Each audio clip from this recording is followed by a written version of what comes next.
public comment for closed session items only. There's nothing on email. All right, and nothing in the room. May we please have a roll call? Trustee Jackson Miller, Here. trustee Dickinson, Here. trustee Donnelly, Present. trustee Gray, Here. trustee Edmondson. Present. The board will convene to closed session. We're gonna bring Luke on. Jen's gonna stay to take any notes.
All right, welcome, everybody.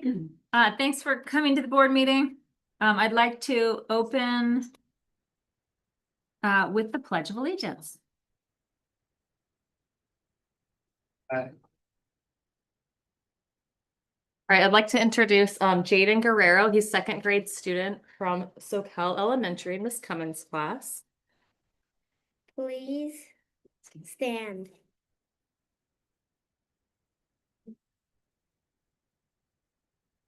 Place your hand on your heart. Ready, begin.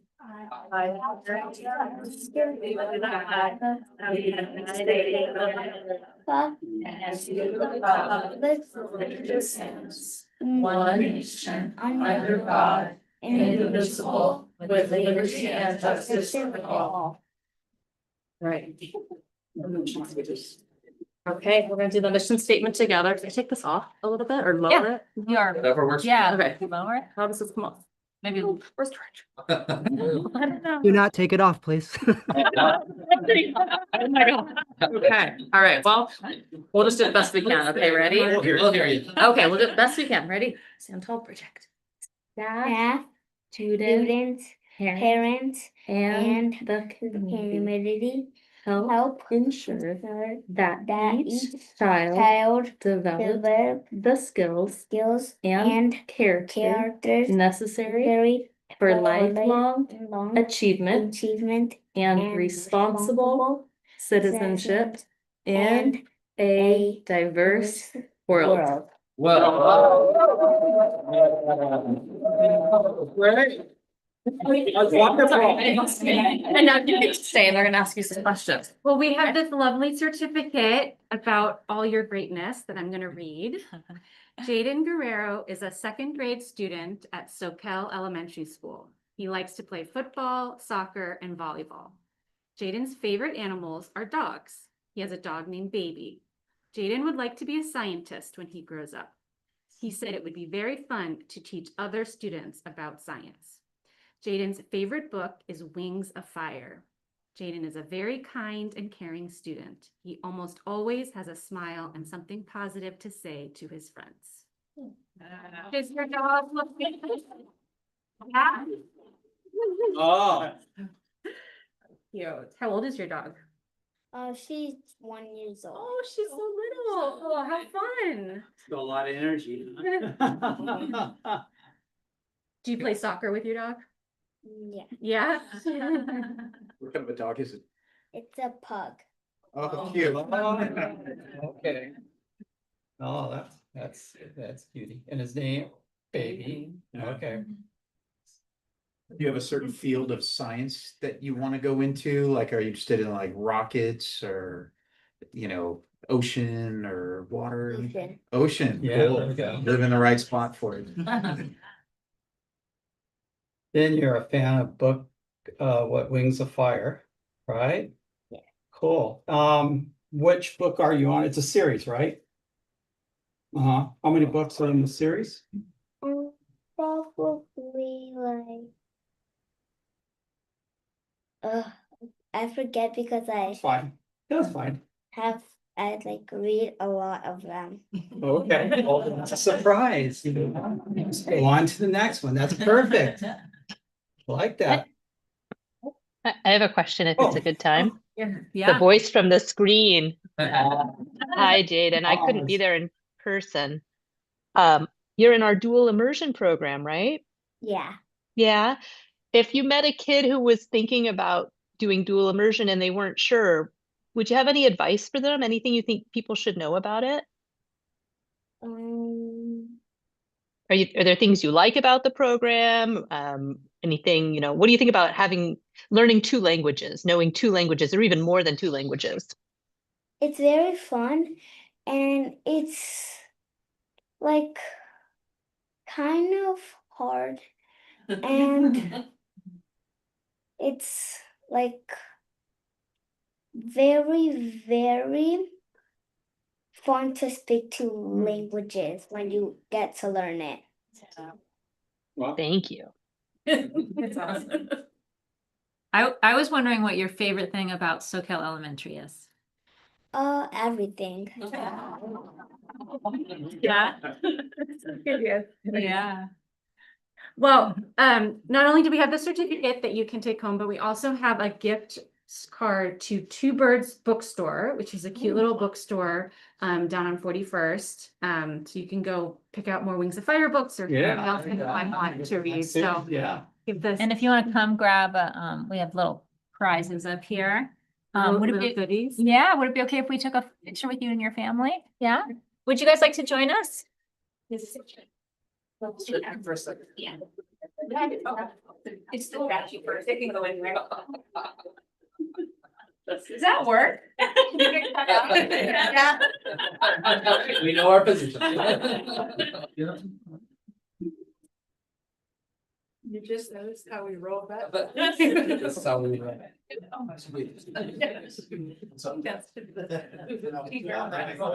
always big brother.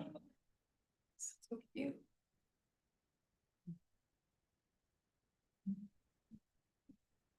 There you go.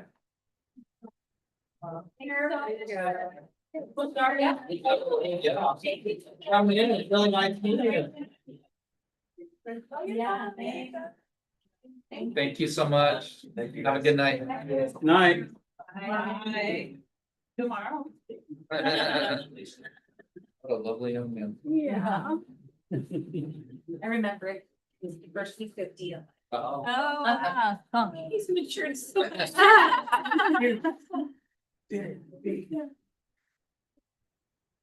All right. All right, moving to 3B, may I please have an adoption of the agenda? I'll make a motion to adopt the agenda. I'll second it. All in favor? Aye. Any opposed? All right, the report. Have to do it on the agenda adoption. Oh, yeah, we should. Yeah. All right. We should, I'm sorry. No, that's. Thanks for reminding me. Trustee Edmondson, Aye. trustee Gray, Aye. trustee Donnelly, Aye. trustee Dickens, Aye. trustee Jackson Miller. Aye. All right. Just for the information of the crowd, since we have a, one of the trustees virtual, all of the votes that would normally be in a more typical fashion are roll call votes tonight, so just a Brown Act thing. Okay, all right, report out of closed session. So the board voted to approve 2 settlement agreements in litigation filed by a group of neighbors against the district regarding the district's ongoing field project at New Brighton Middle School. The neighbors alleged that the project was not exempt under CEQA or the California Coastal Act. The district disputed the neighbors' claims, but has agreed to settle the matter to avoid further dispute and expense. One set of neighbors has agreed to dismiss their claims in exchange for the district's agreement not to pursue any claim for costs or lawyer fees against them. The other set of neighbors have agreed to dismiss their claims in exchange for the district providing certain information on materials used in the project and applying for a coastal development permit. The settles completely resolved the lawsuit.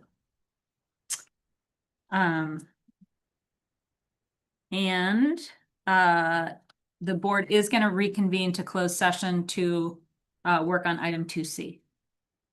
All right, may I have a motion to adopt the consent agenda? I'll make a motion to adopt the consent agenda. A second? I'll second it. All right, roll call. Trustee Edmondson, Aye. trustee Gray, Aye. trustee Donnelly, Aye. trustee Dickinson, Aye. trustee Jackson Miller. Aye. All right. Public communications, is there anything in the room? Smiling faces? Anything? Nothing on email. Nothing on email? All right. Let's move on to standing reports. Would you like to start us off, Superintendent? I'd love to start and I'll make it quick. We have a robust agenda. I just wanted to say since our last board meeting, we had our last back to school night at Main Street, which was a lovely event. As always, teachers did a great job of setting up families for success. The countywide kickoff for all the administrators in the county from all district occurred last week, and we got to hear Chris Hemden, who is a hip hop educator, and he was very inspiring about reaching all students. I want to thank everybody who volunteered this past weekend at the Capitello Art and Wine Festival. We always have a booth and volunteer, and we do the little coins and everything, and it's just a great way to be engaged with the community. I wanted to say happy Constitution and Citizenship Day.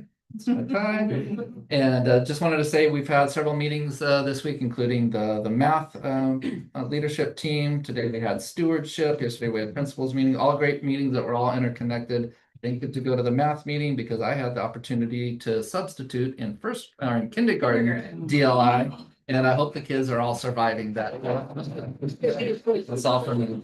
It was a lovely class. Well, I'll echo everything that Scott said, and I will vouch for Scott and Sandy, who were both in the classroom. They did a great job, so. And I'll forgo all my other comments because they'll come up in my items later. All right, thank you. And same thing, Scott stole our thunder. It was great to go to Main Street's back to school night. I really enjoyed the COE's kickoff.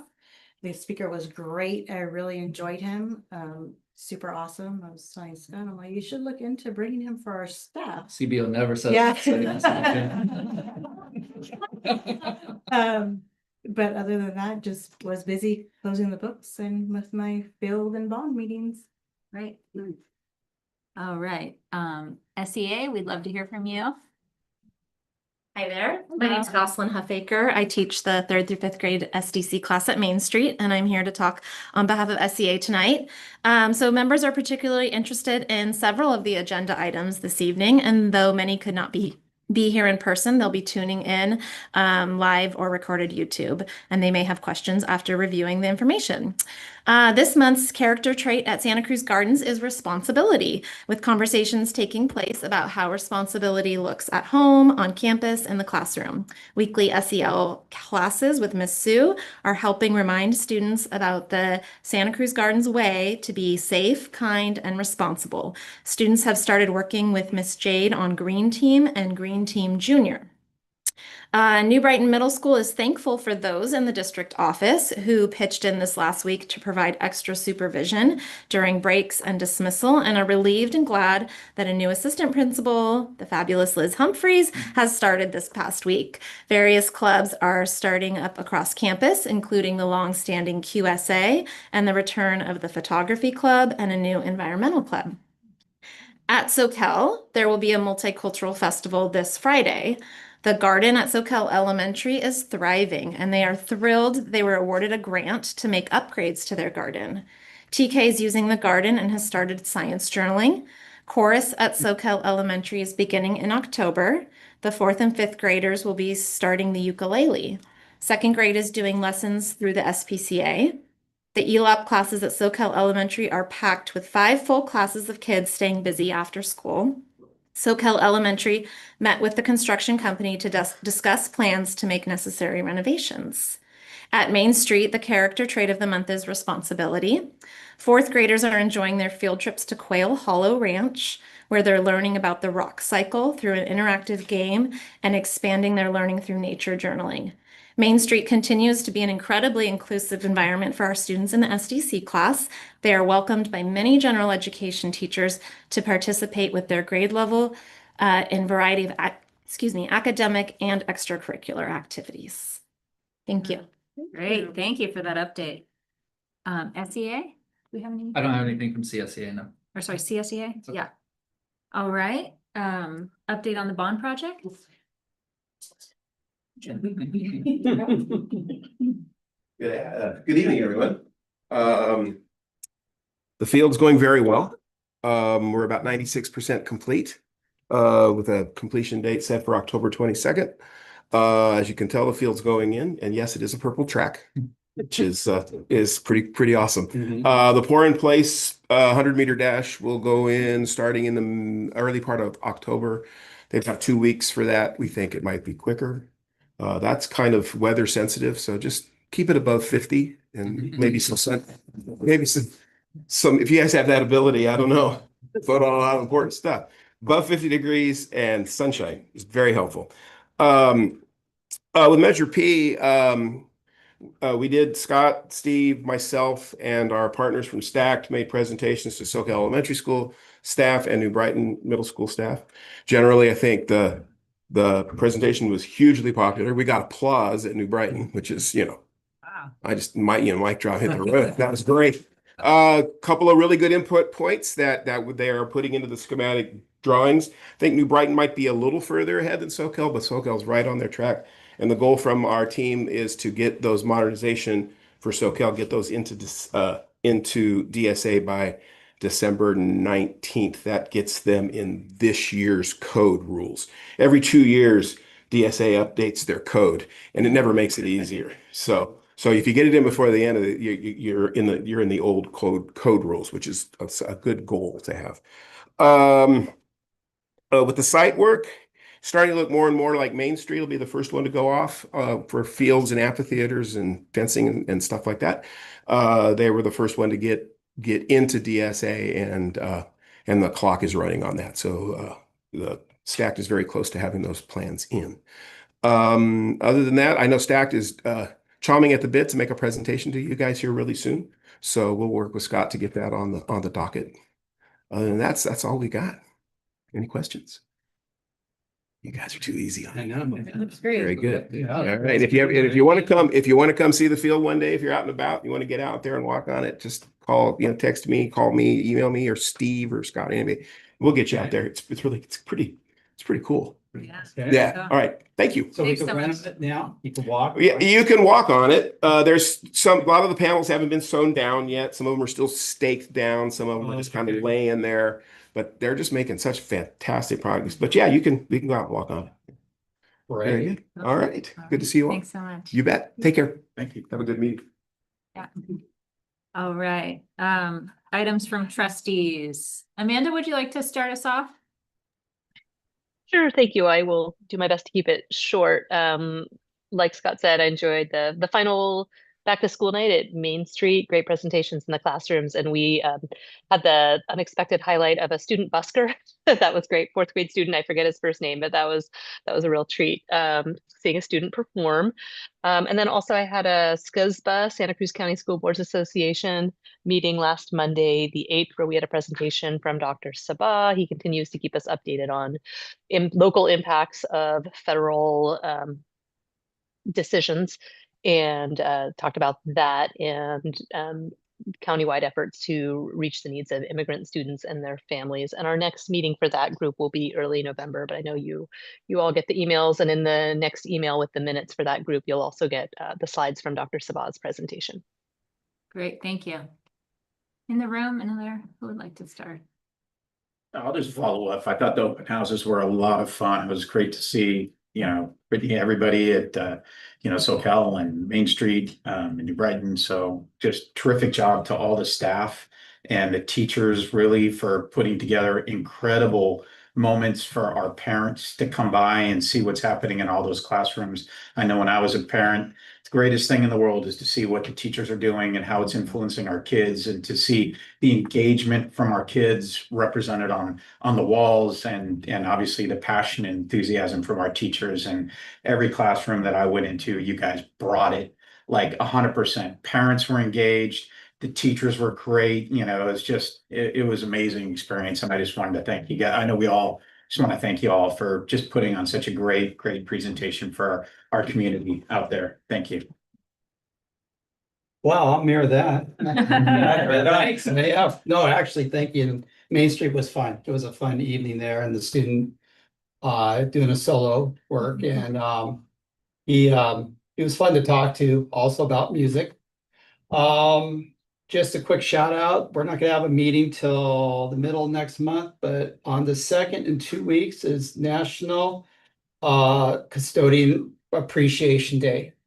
So personally want to say thanks to our custodians for making the rooms presentable and comfortable for the kids to come in. Yeah. They do a lot of work. I know that. Yeah. So just a thank you, big thank you. I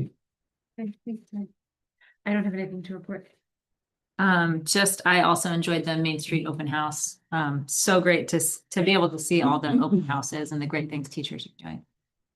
All right, let's move on to presentations.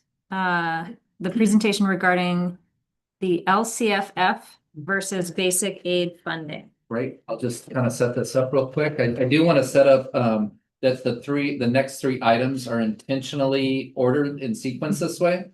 really with the idea that we're going to learn from some of our colleagues at the County Office of Education, kind of big picture funding for our district. After that, our CBO, Allison Warner, will take us through where we are with unaudited actuals, which is really kind of winnowing into where we are currently with our budget. And then the third item will be really taking a look at where our district is, big picture, making sure nothing's off the table in full transparency, talking about all the different options so that we can have the best fiscal future possible. So these three items are kind of interconnected. With that said, I will just say that school funding is very complex, to say the least. And, you know, we could really talk about a lot of factors, but I guess the two before turning it over would just be that increased property taxes and decreasing enrollment kind of put us in this position of teetering between two different systems, basic aid and LCFF. Basic aid is sometimes referred to as community funded, you know, those used interchangeably. And we're just so fortunate, I'm just so appreciative that we have a great team at the County Office of Education in general and in the business department specifically. And as soon as this kind of teetering status happened, we were notified immediately. We had Becky and Jean come out and present to our cabinet team. That was very gracious of them. And then they agreed to come out and present to the board. This is really important from a standpoint of transparency that all of this is out in the open. Everybody that's connected to the school district understands where we are with this status. So without further ado, I'll turn it over to Becky. Good evening. Thank you so much, Superintendent Turnbull, President Edmondson, and members of the board. Thank you so much for having us here tonight. Again, my name is Becky Oker, Executive Director of Fiscal Services for the Santa Cruz County Office of Education. This is Jean Gardner. She's basically 2.0. Jean had my position before me. So yes, we're going to be talking about LCFF funding, which is local control funding formula funding, and basic aid, and basically the various components that make up both and the impacts it has to the district. So we're going to start off with, like I said, the calculator. Oh, I'm changing my slides. Apologies. There we go. So here we go. So the components of the LCFF calculator, as I mentioned, we're going to be going through that. We're going to be going through how that impacts a district, what causes it to become basic aid, how it goes kind of in and out. A little bit of the revenue and taxation code. Wanted to make sure we have to have some regulations in there to make everything legal, and then going through a few of the next steps. So starting off, as mentioned, so we start off with all the different. I'm sorry. No, that's okay. So I just wanted to go back one step with the components of the LCFF calculator. We talked about basic aid funding. It can also be referred to as community funded. And then throughout these slides, you'll see it referred to as excess tax district.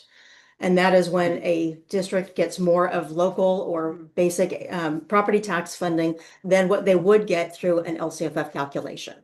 So we'll go through a few of those slides just so you can kind of see the different components tonight. Well, next slide. So the components, and this is again at a very high level, what makes up the LCFF calculator. You're going to talk about state COLA, which is cost of living adjustment, funded ADA, which is either current year, prior year, or a 3 prior year average ADA. That is what gives the district a little time to actually adjust to changes in enrollment. A lot of times, by the time you realize what your enrollment is, it's too late. The school year has started and you can't make decisions. This was the state trying to give you an ability to make some decisions thoughtfully by giving you a little bit of time to adapt to the changes in your enrollment, whether it's an increase in enrollment or decrease. So they wanted to make sure that everybody was able to get the most out of their funding they could. There is also a UTK, or Universal Transitional Kindergarten add-on, a transportation add-on, a duplicated pupil percentage, and then property taxes. All of these combined is what makes up your LCFF calc, and that's why it is so volatile. Any one of these changes, it can have an impact on your revenue. So as Superintendent Turnbull mentioned, when the property taxes go up, enrollment goes down, or for example, state COLA goes down, all of these will have an impact, whether it will knock a district in and out. You know, as you might remember, and I'll get to the slide in a minute, a few years ago, we had some really big COLAs, and that switched it the other way because property tax increases couldn't keep up with these mega COLAs that they were calling them. So next slide. So this is a look at an LCFF calculator that Allison shared with us back in August. So I have to let you know it's a little bit dated. This was the best information she knew at that time. So as she prepared it, this is when she first realized we are basic aid funded, because you put in the state aid that is coming in, the local property taxes, all of that, and the first column there, 24, 25, shows you right under the entitlement and source reconciliation where the basic aid is indicated. So the reason that we're here talking about this tonight is basically two components. Well, actually, you keep trying to jump ahead of my slides. I'm so excited to talk about that. It is really exciting. It is, I know. So I said, you're probably gonna have to say, you know what, we have other things on the agenda and chase us out a little bit. Fine, just keep explaining. Just soak it all in. Just. So at this point in time, you're projected to be basic aid, that's okay, and 24, 25, 25, 26, 26, 27, and then again, with the information Allison had at this time, it was falling out of basic aid in 27, 28. So let's go ahead and go to the next slide. Could you just show us where you're looking? So the basic aid right here, this Here, point here, there we go. And then compared to what? Like what tipped us into, so that what tipped you into it is the property tax amount. So and is that, where's that here? so property tax, it's like 3 rows above, you'll see property tax 2021. The corners. I guess I thought that had to be a bigger number. I thought Property that, tax amount is right here. I thought that had to be bigger than the basic aid number. It's because of the minimum state aid. Oh. It got a little more complicated when LCFF became the funding Okay. model for California. Prior to that, it wasn't as complicated. So if you, here, I'm gonna do the Vanna White Yeah, thing. yeah. Talking about the additional state aid or This minimal number state aid? here, this 1.4 million. Yeah. You see how that number doesn't change? Right. Well, until you get here. This number is the minimum state aid, excuse me. No, I just. The minimum state aid that you're guaranteed to get no matter what. Because when LCFF came into play in 2013-14, it folded in all kinds of restricted programs. And so districts that were already basic aid lost those programs. So they had to continue to get this amount of money. Plus, they didn't want there to be winners and losers with the new formula. So this is your minimum. So you can't, if you drop below this minimum in your state aid, the state considers you basic aid. So if you see here, you're getting more state aid. So here you jump out of basic aid here. It's Okay, a little more complicated than maybe for this presentation, but yeah, thank you. yeah. Your Thank- property taxes have kicked you into the point where you're hitting your minimum Okay. minimum state aid. Yeah. Because so the basic formula with the LCFF calc is as your property taxes go down, your state aid goes up. You are calculated based on your enrollment, your ADA, all of the other components that go in, that you are earning a certain amount of revenue. And so what we always say is it's just a giant bucket. What makes up that bucket is state aid, local property taxes, and EPA. So as the property taxes go up, state aid goes down and vice versa. So if you're not going to get any more, usually when we say if you're LCFF funded, you're not going to ever get any more just because your property taxes went up. That's great, but then your state aid goes down and vice versa. And so this is what we're saying is you've now hit that point where you've exceeded that. And this is where if you do stay into basic aid, you could get a little bit more as your property taxes go up because the state aid won't change and it won't drop below that. Normally your the total dollar amount changes as you have, your ADA increases or decreases. Now what you'll see is your total funding will change more or less based on what your property taxes are. Unless, of course, you start to grow in ADA and then you could grow right back out of basic aid again. So we're getting more money. No, it's No. you guys are, it's a very, very fine line Yeah. because you're not deep into basic aid. So there are a lot of times when people hear basic aid, they think, oh my gosh, we're swimming in money. As Michelle Stewart from Happy Valley likes to say, we're playing in a kiddie pool. You're Yeah. barely wading in. You just got a little bit. And so it's not very much over. And actually at this point in time for 24, 25, which I'll get to in a minute, you're actually not basic aid because you received a certain amount of funding that you weren't entitled to. And we didn't realize it until the annual property taxes came out. That is going to get clawed back and redistributed to other districts. So at this, We're losing money. We don't. for get 24, yeah. 25, you are not entitled to some of the money you received. Yes. You're getting the money based I on thought you your were excited about that. You told me, oh, I can't wait. Let's get to the next slide. I'm excited about the presentation. I apologize about the impact it has on Oh, you. yeah.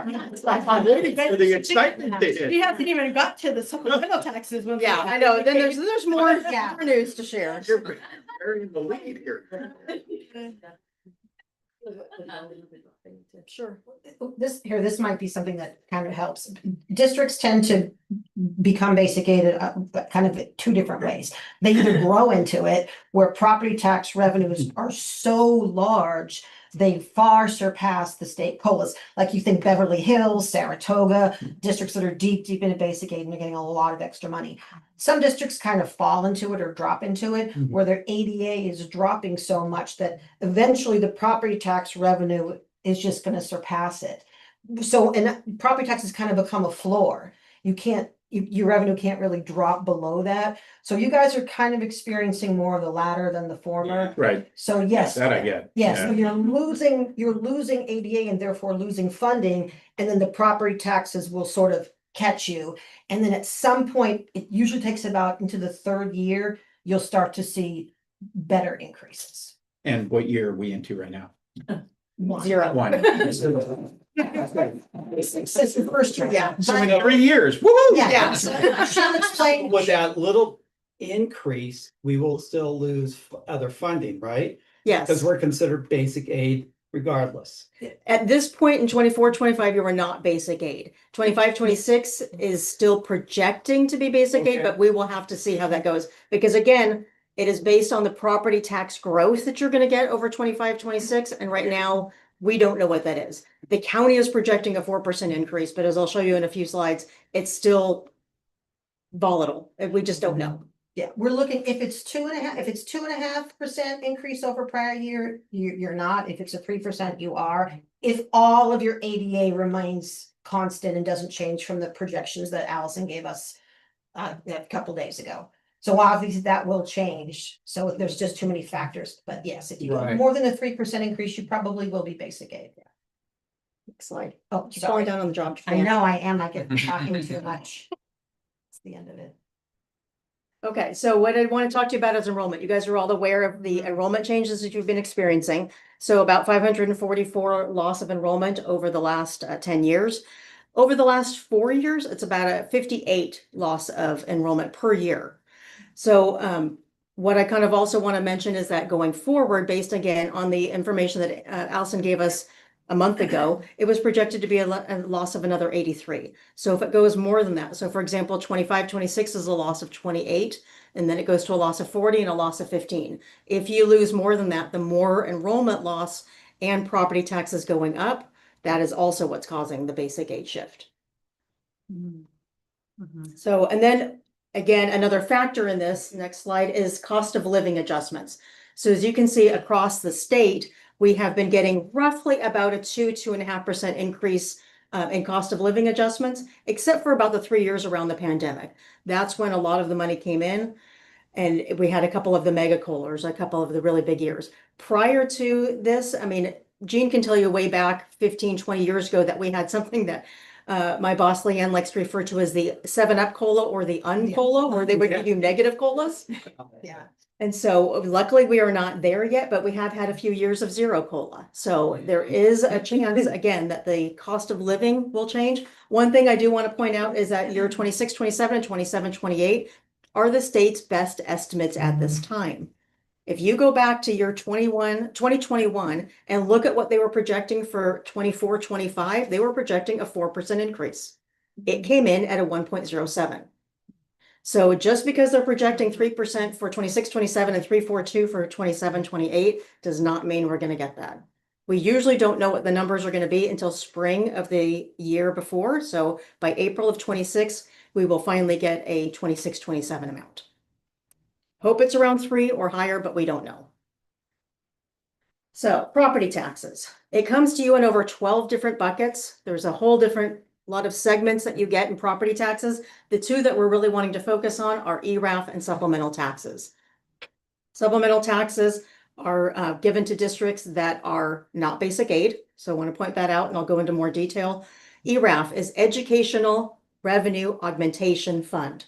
And it is basically a carve out of all the taxes that all of the other municipalities in this county receive. It takes from them and gives it to schools, but it only gives it to schools that are not basic aid in order to help bring them up to a slightly higher funding level. The key with ERAF is it cannot push a district into basic aid. So you are only entitled to that money as long as you are not basic aid. In 24-25, SoCal has received 587,000. And based on our calculations, which I'll go into in a little bit, it's about 141,000 too much. And so that's going to have to be dropped back down in order to make you not basic aid for 24-25. So I just wanted to go through, because you might be asking kind of why didn't we find out until this point in time? So this is a look at the property taxes over the last several years. And what we're looking at is the change year over year in property taxes. So starting all the way on to the left, you've got 2021, 21, 22. The difference there is a 3.4%. And then the next year it goes to an 11.2%. Are you guys following where I'm looking at? 11.2% increase. And then it drops back down to a 2.2. And then this year it came up to 7.8.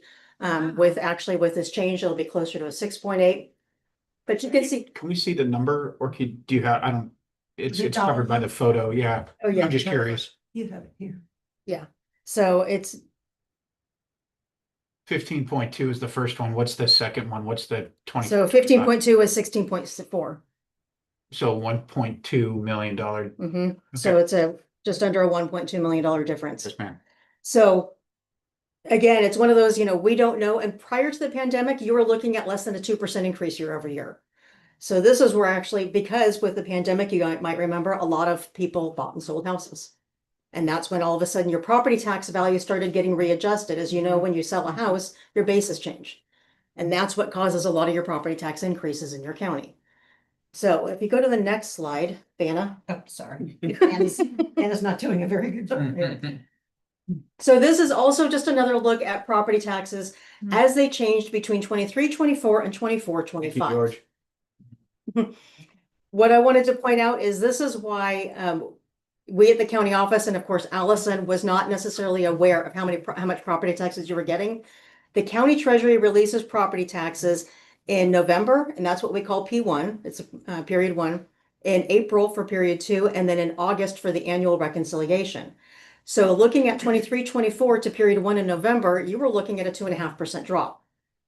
And then when we shifted to the next period in April, you were still looking at about a 2% drop. And it wasn't until we got to the end of the year that they realized, look, you have all this extra money. And it was actually just under a 7% increase. So it can change volatilely throughout the year. And so, of course, this is why it was kind of, I don't want to say a surprise, but a little bit of a surprise when we got to the end of the year to go, oh, that much more money came in, and that's what caused the shift in funding. Had the numbers been closer, the projection been closer, ERAF would have been backed off in June. So that you wouldn't have gotten the extra $140,000 because you wouldn't have been entitled to it, because that money pushed you into basic aid and it can't legally do that. That's why we have to claw it back. And is this process always this volatile? Districts are usually not, I shouldn't say not always. There's a handful of districts across the state that are on that teeter point of between basic aid and not basic aid. So it can be. We've had other experience with districts. It depends on their enrollment levels. That, as Jean can tell you, we had a small district that had such a waiting list. We said, you either stay basic aid and don't accept any transfers or new students, or you blow out of basic aid. The districts that can. I think I'm asking about the P1 and P2, just the number okay. being so So different. part of the reason of the volatility, again, you have to remember is that we have some of these revenues. How do I say this? So Santa Cruz County is something that we call a teeter county, which basically means the county treasury has fronted us the money for just secured and maybe like one of the other taxes of that row of 12 I showed you. That is the only one that we are kind of having any comfort in of what numbers are coming in and when they're coming in. All of the rest of it is when the money's received. And that's where it becomes a little bit volatile, and they estimate the best they can. But yes, they do project a slightly lower estimate at P1 because they're just not sure of the revenue that's coming in. They try to adjust it again at P2, and then at annual, it goes for actuals. And RDA money can be a little bit unpredictable too. The county tends to be conservative in projecting RDA funds because of that. So there was an increase in RDA as well as another category that caused this big shift. But I think it depends too on the years. Like prior to the Great Recession, things were much more stable and we didn't see large fluctuations. And after the fires, I will tell you, after the fires, we had huge fluctuations, and it didn't just impact the districts in the mountains. It impacted a lot of the feeder districts as well, and so there was a lot of volatility between all of the property taxes. And it really comes down to buying and selling homes. Well, the rebasis, because if you're gonna Yeah. drop, it, if you have somebody with Prop Right. 13 and they don't readjust the basis, then yeah. Yeah, okay. And reassessments, like after the Great Recession, there were so many reassessments that even at P1 and P2, we anticipated a certain levels of funding, but then in June, when those reassessments hit, the funding would drop. Mm. So yeah, we're waiting for it to kind of restabilize again. Yeah. I know, I keep saying it's actually a buyer's market right now. There's a lot on the market. It's not moving very fast, so we could be running into a little bit of that as well. In terms of sort of the timing of how things happen, so this is, we've now calculated 24-25, and it has now pushed us into basic aid for 25-26, or is it retroactive to 24-25? It was showing as 24-25 until we realized how much that we'd given too much ERAF, and then it pulls it back, so you're just like $1 shy of basic aid in 24-25. So at this point, the projections for 25-26, yes, are coming in as basic aid. So when does the money actually come through? Is it retroactive that you're getting your funding, or because it seems like you're within the year you're projecting we're basic aid, but we're in the middle of 25-26. Take that one. Okay, so there's a few things that are happening there. The property, so there's three sources of cash. Property taxes come in November, April, and then a little bit in June. And then the county of Santa Cruz does whatever adjustments need to be made or corrections, usually the first week of July. So honestly, we don't really know what you have in property tax revenue until probably the 6th or 7th of July. That Right. really, at the end of the day, is going to be the indicator. At P2 for attendance, so around April 15th or thereabout, we'll know what your attendance is. So Allison can do a final calc. What are we based on? What's the attendance based on? But really, it's the property tax revenue. That source of cash is what's really going to determine if you are actually basic aid or not. We can do the projection, but that's So what we won't know until July of next year if we were basic aid for Yes. this year. Yes. that's So we exactly- don't know exactly how much money we have for this year. Correct. Exactly right. That's how basic aid districts have to Wow. function. Mhm. Yeah. But if Not- you're LCFF, you know how much money you're gonna get for You this Well, year. so you'll still know kind of the base based on the LCFF calc. But could you get more than that? That's true. Yes, because Okay. if you drop out of basic aid, like if you're teetering in, which is what we anticipate you're gonna do, kind of bounce in and out, Mhm. then you do know based on LCFF funding, based on your Okay. ADA. So we know what the floor is gonna We be. know it's the minimum, right? Yes, Right. you know that. Now that also is dependent on your ADA, which you don't really know what P2 is until April 15th anyway. Yeah. Unless you're really, really declining, then you're basing it on prior year. Or 3-year average, yeah. Yeah. So everything is almost always a projection until your ADA is known. I have a question from Zoom land. Hi, thank you for the presentation, by the way. I can't see your faces, but I appreciate it. Now that we know where we are, is this going to help us prevent the situation where we would potentially have a clawback as we teeter? It should, as we're going forward, we will be working with the county, working with Allison, and making sure that we are using the most up-to-date numbers we have in order to make sure that there is not a clawback or that you are given any of the ERAF dollars that you've earned. It's a very unique situation. I had never Yeah. heard of it in all my years. And so we calculate ERAF also about 3 times a year. The county will send us some money, an email that says, here's the ERAF amount for the county, please allocate it out. And we have to do it based on your, what we call principal apportionment, but based on all the district's LCFF calcs. We look at everybody, whoever is basic aid is automatically eliminated from that calc. And then everybody else gets a portion based on their ADA. Yeah. So then there's another fun component that goes along with this, which is something called supplemental taxes. Once the state has deemed you basic aid, and I say deemed you because it is based on P2. So as the county releases the property taxes as of P2 each year, which like I said is about April, the state looks at those lists and will determine which districts in the state are considered basic aid at that time. If they determine your basic aid, you lose your supplemental taxes for the following year. Because again, supplemental taxes are meant to get you up to a higher level. And if you're basic aid, they don't believe you should need to receive those. If that were to happen, the flip side of it is that if you fall out of basic aid, you are not getting those taxes back for that year. Sorry to say, it's a one and done. Once the state reports on it, they will not change their mind. But you could then earn ERAF for that year. And so you might get backfilled with a little bit of ERAF going into it, depending, because you're not really basic aid. Now, so remember, when you're not basic aid, when you're LCFF funded, the less property taxes you receive, the more state aid you receive, right? It's a zero sum game in that way. When you're basic aid, the extra property taxes you get to keep. But this is what I was telling you, took 3 years. So the first year you don't get ERAF. The year you go into basic aid, you don't get ERAF.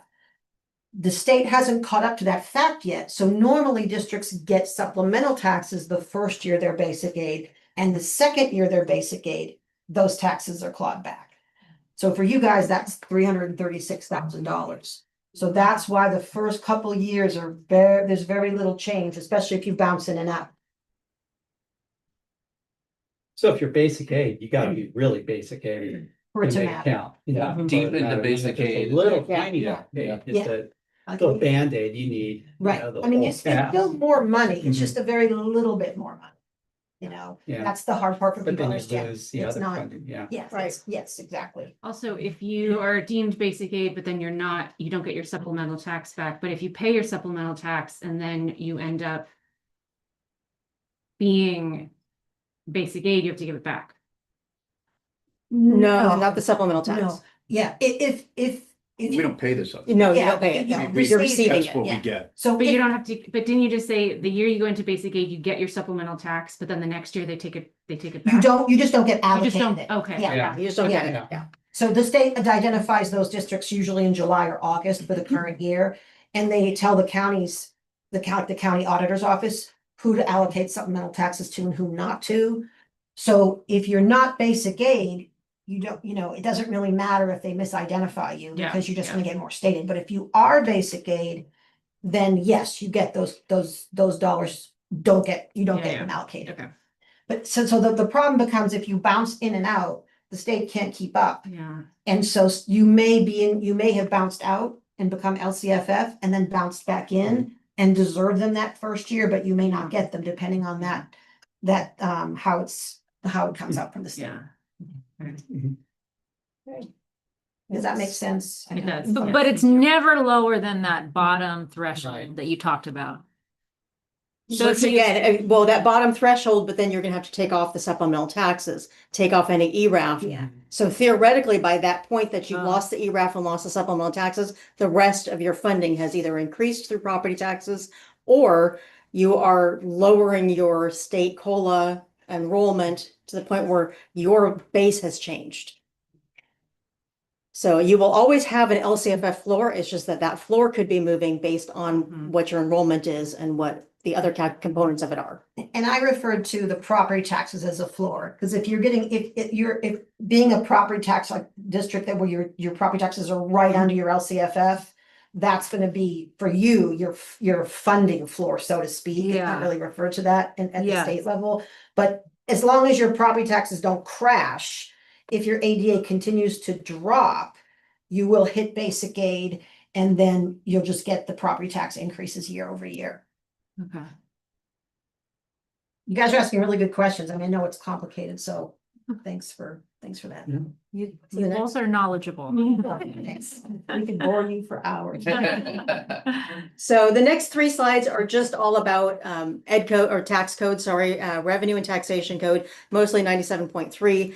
And if you want to just go to the next one. So this is basically, I know that these are all 3 very boring. I just wanted to you to have this so you understood kind of what our rationale is, that why we cannot give ERAF dollars to a district that is considered excess tax because it is against revenue taxation code.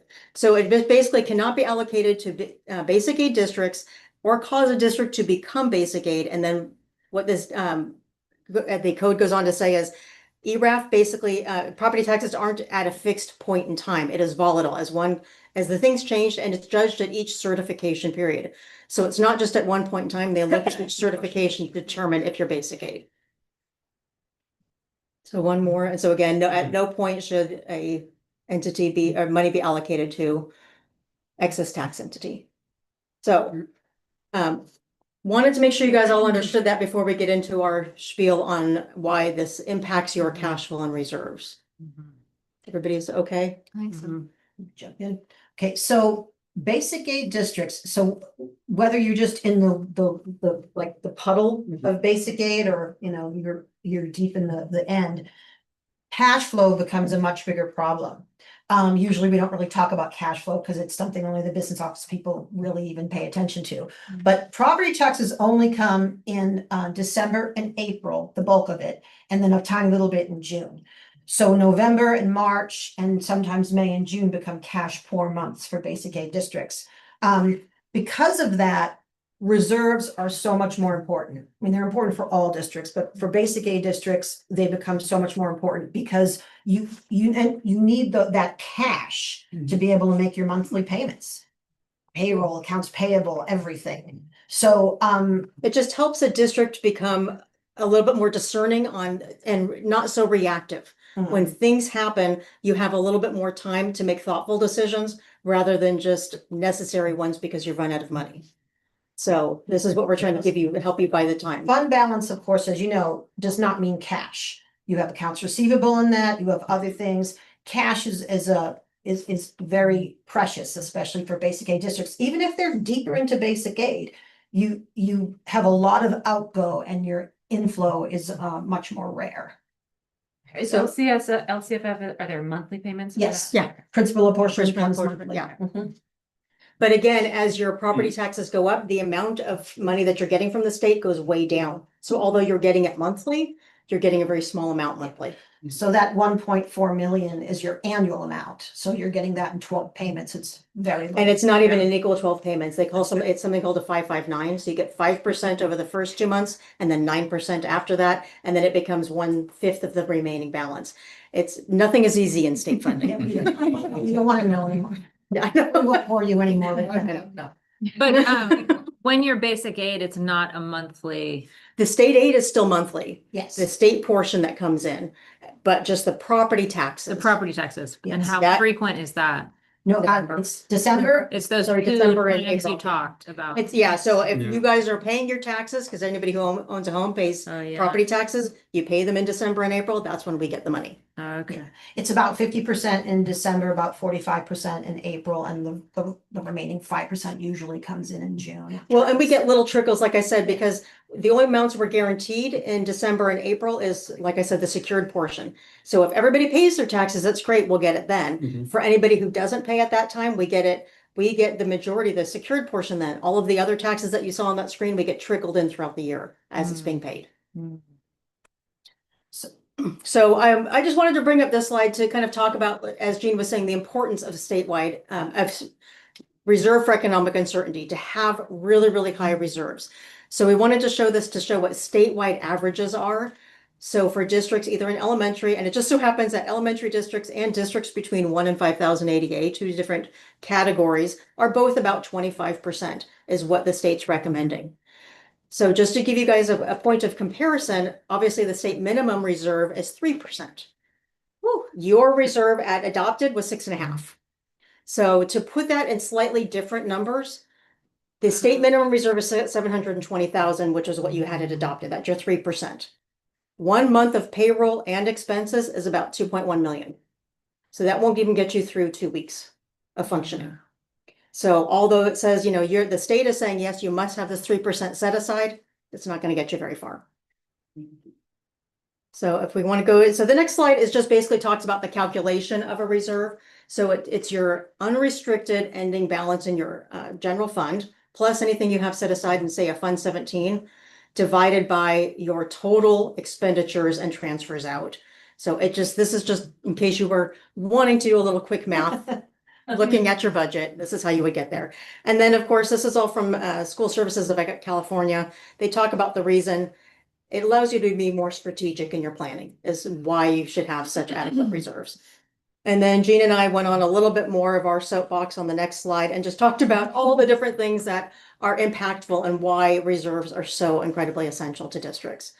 So again, for a district, little bit of the smaller, medium-sized district, as well as a teetering on basic aid, this just allows you to be thoughtful. We've talked a lot about the cash flow issues. There's also, you have to remember that even if you're not necessarily going to be getting a lot of the state aid funding, or you weren't able to make maybe the cuts that you wanted to in the time frame that you wanted to make them, you still have to deal with declining enrollment and step and column and all of the other things that take just to run a school throughout the year. And having the reserves allows you to be that much more thoughtful and make these decisions in the best interest of the students. And it also, I'm sorry, go ahead. No, I'm just curious, is there a sweet spot? I know we run pretty thin most of the time. We do everything we can for our staff and try to make sure that their living is good, but Yes. you know, we do realize that we run low. Is there a sweet spot? Is there a different number that we should be targeting? You know, I know we're 3%, you know, is Well, that's what I was saying. The statewide averages for districts your size has 25% reserves, 25%, 25%, and we're at, 3 or Three. 6.5, Yeah. 6.5. so we're at 6.5, we should be at 25. Correct. You shouldn't be, Right. yes, it's recommended. Was it CSBA? SBA. Recommends 17%. I So, don't know if that's still true. I mean, they were usually recommending that for some of the smaller districts, Yeah. but again, For for, these districts that are basic aid, No. no, or this is no. the whole this is the state? entire state. They're just not in San. Most of Yeah. them are not. What might be helpful, Allison, is if you can determine like what part of your fund balance is cash.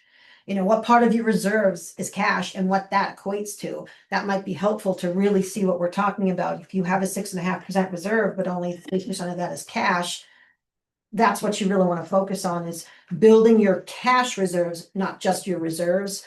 And so, yes, it is a critical thing, especially as you grow over the years, potentially into basic aid. I mean, So- if we're 6% and the average is 25%, that means there are school districts with 30-40% Yep, reserves. Yeah. correct. And so if this whole reserve, we're at 6.5%, we should be ideally maybe 25, CSBA says 17. You mentioned that cash reserves, I understand that's different than the total reserve. So where should we be in terms of cash reserve? There's no real standard for that. I was really mentioning that because we're really talking about cash, and reserves are not cash. They're accounts receivable as well. So Mhm. you might want to identify a certain number of months of payroll. And this is the dollar amount that we want to have in cash reserves, and at least have a goal to put towards that. Okay, wow. Yeah. Does that make sense? It does, it's just daunting. It's just, but how do you get there? Yeah. That's what I mean, you know, it's like, how do you strategize 3 to 5 years ahead and try to have a 17 or 25% Yeah. reserve when we can barely, Yeah. people can barely afford to live in our district as it is. Start small, Yeah, start start small, and just small. just start small and keep going. That's all you can do. And I understand the frustrating fact is that you're also dealing with state and federal government that get to determine when they pay you. Yeah. So it's, we actually lucked out a lot during the pandemic because we thought we were going to have a lot of districts with cash flow issues. And instead, both the state and federal government came in with a lot of one-time funding and prepaid it. And they came in and flooded all the districts with all this cash. So we were actually in a much better position during the pandemic. And now all of that is dried up, and that's what's making us both a bit nervous. It's not just your district, it's across the state. We're all just a little bit nervous without that cash coming in, how our district's going to survive this new. With the Fed dropping 0.25% today, does that translate into anything for us? I mean, in terms of interest rates? Yeah, the county, county. yes, probably. I mean, we don't know enough about how they deal with it at the county, but yes, I'm sure it will impact the interest rates at the county. Okay. Well, and so just as a point of, this is probably way too in the weeds than anything you want to deal with, but one of the entries that Allison has to make every year is something called a fair market value adjustment. Yeah. And this, I mean, it's been on the books for many, many years, but it's actually only been noticed in your general ledger for like the past 3-4 years. So we've been running at something called a fair market value loss for the last 3 years, meaning our investments at the county were losing money. And so they were having us post this loss. And so it wasn't as much of a concern. This year it's a gain. And the reason I'm saying it's a concern is because it's going to your ending fund balance and it's making you look like you have more money than you do. Because it's an unrealized gain. Until the county treasury sells everything, you're not going to get that money. Right. So it's that we call it one of these, we don't say fake entry, but it is one of those entries that kind of is a little misleading unless you really clarify out. This money is non-spendable because we don't have it yet. So that's what Gina's talking about with some of the interest rates. The big impact you'll have is that you might not have a fair market value gain by the end of the year. Is there a ballpark reason why you think over the last 3 years, we've lost money and this year we've gained money? It's all on market investments. Just market's doing better? Yeah, I'd have to talk to them. Sorry. So, getting- yeah, so in 24, I mean, just everybody I've talked to had a lot more capital gains on their personal taxes. The market did really, really well last year. And so that's why a lot of people are making money, which is why we had capital gains. And more people are buying houses, so property People, taxes. yes, property Yeah. taxes are going up. But before 3 years ago, that entry did not have to be done in your general ledger, and now it does. The auditors and there's a push to get school district audit reports to look more like private sector. It's been for many years now. So each year, there's some new thing that comes up that's going to look odd and has to have a strange explanation, so, yeah. Are And we that- audited every year? Oh, yes, it's required by law. So this is the first year that our district has ever entered the entry, and I have notes. For fair market value? Yeah, and I okay. put in a sign as well. Yeah, it was always handled different by different auditing firms across the state. And they're trying to get all the auditing firms on the same page to say all districts must do the entries. And so this is going to be a fun new time going forward. So many fun things. So many fun things. And so the last thing I wanted to bring up is that you guys know I submitted this slide deck a week ago, so a lot of these next steps have already changed And happened. and happened. So Allison has already been in conversations with her auditors, set up the payable. Everybody is on the same page with how much is owed back to the state or actually back to the county to be redistributed within the county.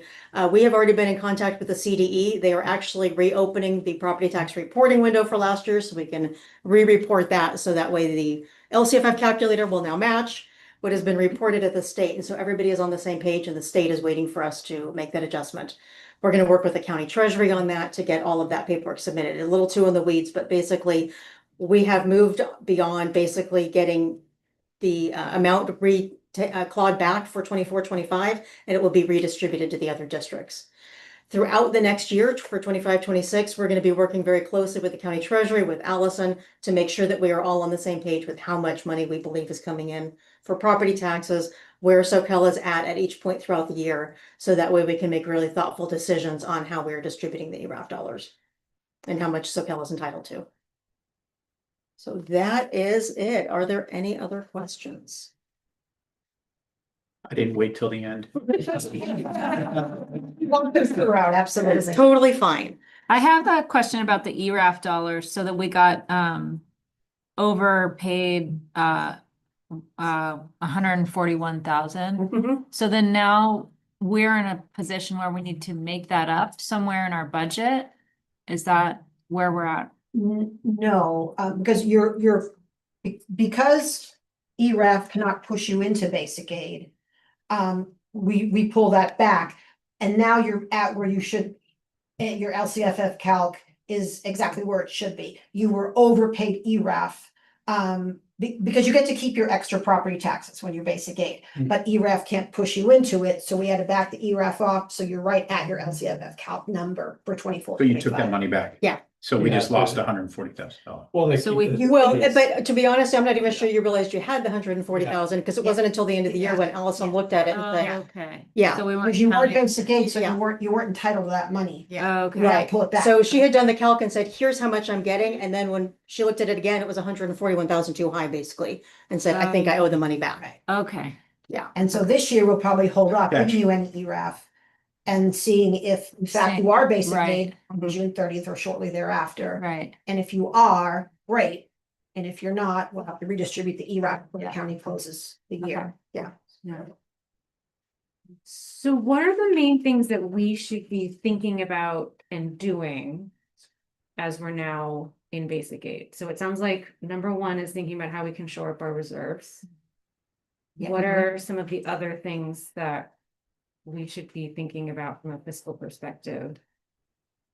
I mean, you're barely starting in there, so I think honestly, yeah, cash reserves seem to be the only thing I can think of off the top of my head. Yeah. Because you may bounce in and out, bounce in and out of basic aid and LCFF over the next few years. So if 17 or 25 is a little unrealistic, Sure. what is a realistic number or goal, do you think? And I realize we'll have many conversations about this, Mhm. but where do you think is a realistic goal that we should set as a board moving forward, say in 3 years to get to? I don't, maybe what's a month of payroll was 2.1. Well, no, payroll was 1.8, the entire expenses were 2.1. Okay, yeah. So, I mean, if you're at, 720 was the 3%, you guys had 6.5, so that's relatively somewhere around 1.5 or 1.6. Yeah. So maybe closing the gap between the 1.6 million and the 2.1 million. I don't know, this is off the top of my head, and I'm having that conversation with Allison, is what's realistic? Yeah. What are small steps you can take that aren't really impacting the instructional process that you can take, you know? That's a hard question. It's a very hard process. And we can't deny the extra money for basic aid. Like if it just goes up 1%, it's like, we don't want that 1%. So that's the thing, it's Something that- really, yeah. And yes, I hear what you're saying. I mean, even if you did, because because you would then be, I mean, you're such a high property tax district, you're still getting the bulk of your cash Mhm. in December and April. So it would be, property taxes would have to really drop for you to get back into the cycle. You're getting a lot of cash every month. And I don't see really that happening. Yeah. Yeah, Well, but I see what you're saying. Any other questions? Thank you so much. yeah. Yeah, thank you so much. Right, yeah. Thank you. Thank you. Very knowledgeable. Yeah. Thorough.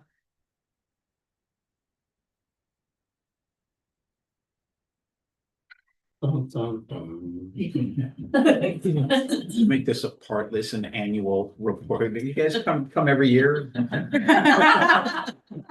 Oh, great. All right, thank you. Quarterly, maybe? Yeah. Should I, what we're going through? Thank you again. Yeah, thank you. Appreciate it. All right, so just for fun, we're gonna move into an action item. Just the flow of the docket makes more sense to next go into consider approval of the 24-25 unaudited actuals financial reports. Okay. Click a little bit, 1,000, I'm just coming. Yeah. George. Thank you. Then going the right way. Oh, yes, I'm going the right way. Okay, so let's get started. So for 24-25 unaudited actuals, what was factored in is we had a drop in enrollment from adopted to unaudited actuals. The enrollment that was projected originally was 1444. As of census day, it was 1503. With still projecting about a 94% ADA for that, and that would be part of our LCFF, right? We use that factor for LCFF. Oops, did it go? Where'd it go? Did it skip too far? Oh, yeah, it's right. Oh, it's right. Okay, sorry. So we were also able to reduce our contributions at close, so that was great. It was about $47,000 we're able to reduce in contributions going from general fund to restricted funds, so that helps our general fund, so that was great. P2 attendance was up by a little over 1% from 23-24, but please keep in mind, being that our enrollment dropped, even though our percentage was up, the actual number of ADA is still down. So that then affects our funding as well. As Becky and Jean mentioned, fair market value is now recorded in our books. And so what I did is I assigned those dollars at the end to take them out of our ending balance. So there was no confusion there, even though it is still confusing, because you'll see the first bottom line, and then you'll see all the assigned, and then you'll see the second bottom line of the ending fund balance. And then again, as Becky and Jean said, the teetering funding or budget uncertainty. And again, like Ariel had brought up, we're not going to know until the end of June where we're really at, right? Because if we see projections with taxes in a negative, like it was a negative 0.2, then it goes up to a 0.4 at P2, and then at the end of the year it goes up to 7.8. Then we'll definitely see ourselves in basic aid.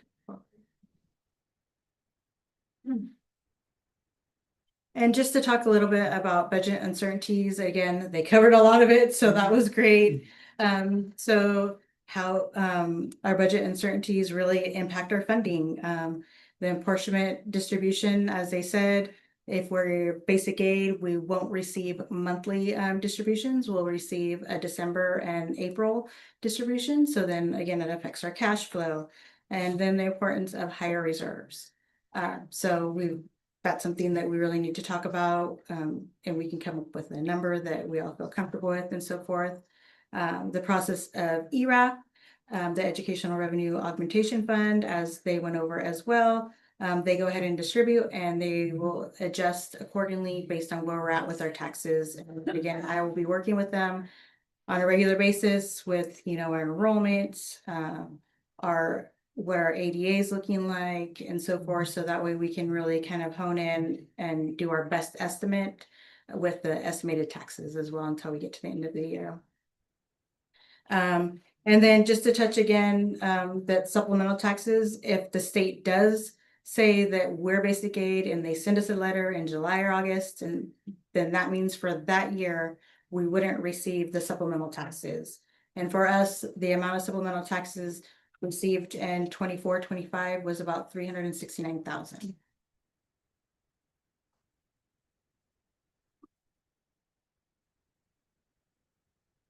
And this just kind of explains ERAF a little bit more.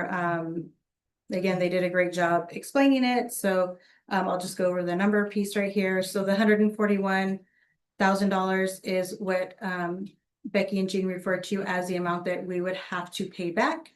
I set that up in the system as a payable, so it's not showing in our bottom line, it's taking it out. So that's great. Then you'll see the other number, the 446,743. So that number at the time when this was created, they weren't sure if they were going to have to take the entire $587,000 back that we received for ERAF or just the 141. So I went ahead and I put the 446 as assigned on the bottom line to make sure that it was taken out of the final bottom line, just to be sure. But we did not need to give that full amount back. I'm sorry? We did not need to give that full 446. As of right now, from what they said today, it didn't sound like it. But as everyone's kind of like going through this together, they weren't sure if it was the full 587. And I'll definitely get more information. I'm going to follow up some more just for clarity and so forth. But just to be safe, I did definitely assign it in the bottom line just to make sure.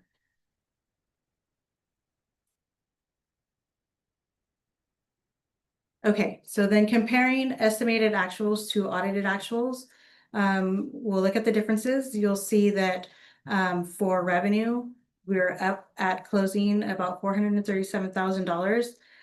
But with that, please keep in mind there is the additional fair market value that had to be recorded in that total. And we also had the ERAF that was assigned, the 446. So that's also included in that additional revenue. And then going down to contributions, that's what we saved. Again, I referenced 47,000, it was actually 48,000. And transfers out. So this means that the general fund is transferring funds to our routine restricted maintenance, Fund 14. And it's something we have to do because that fund isn't funded. There is no funds for it. So that's always been how we've done it. We transfer funds from general fund.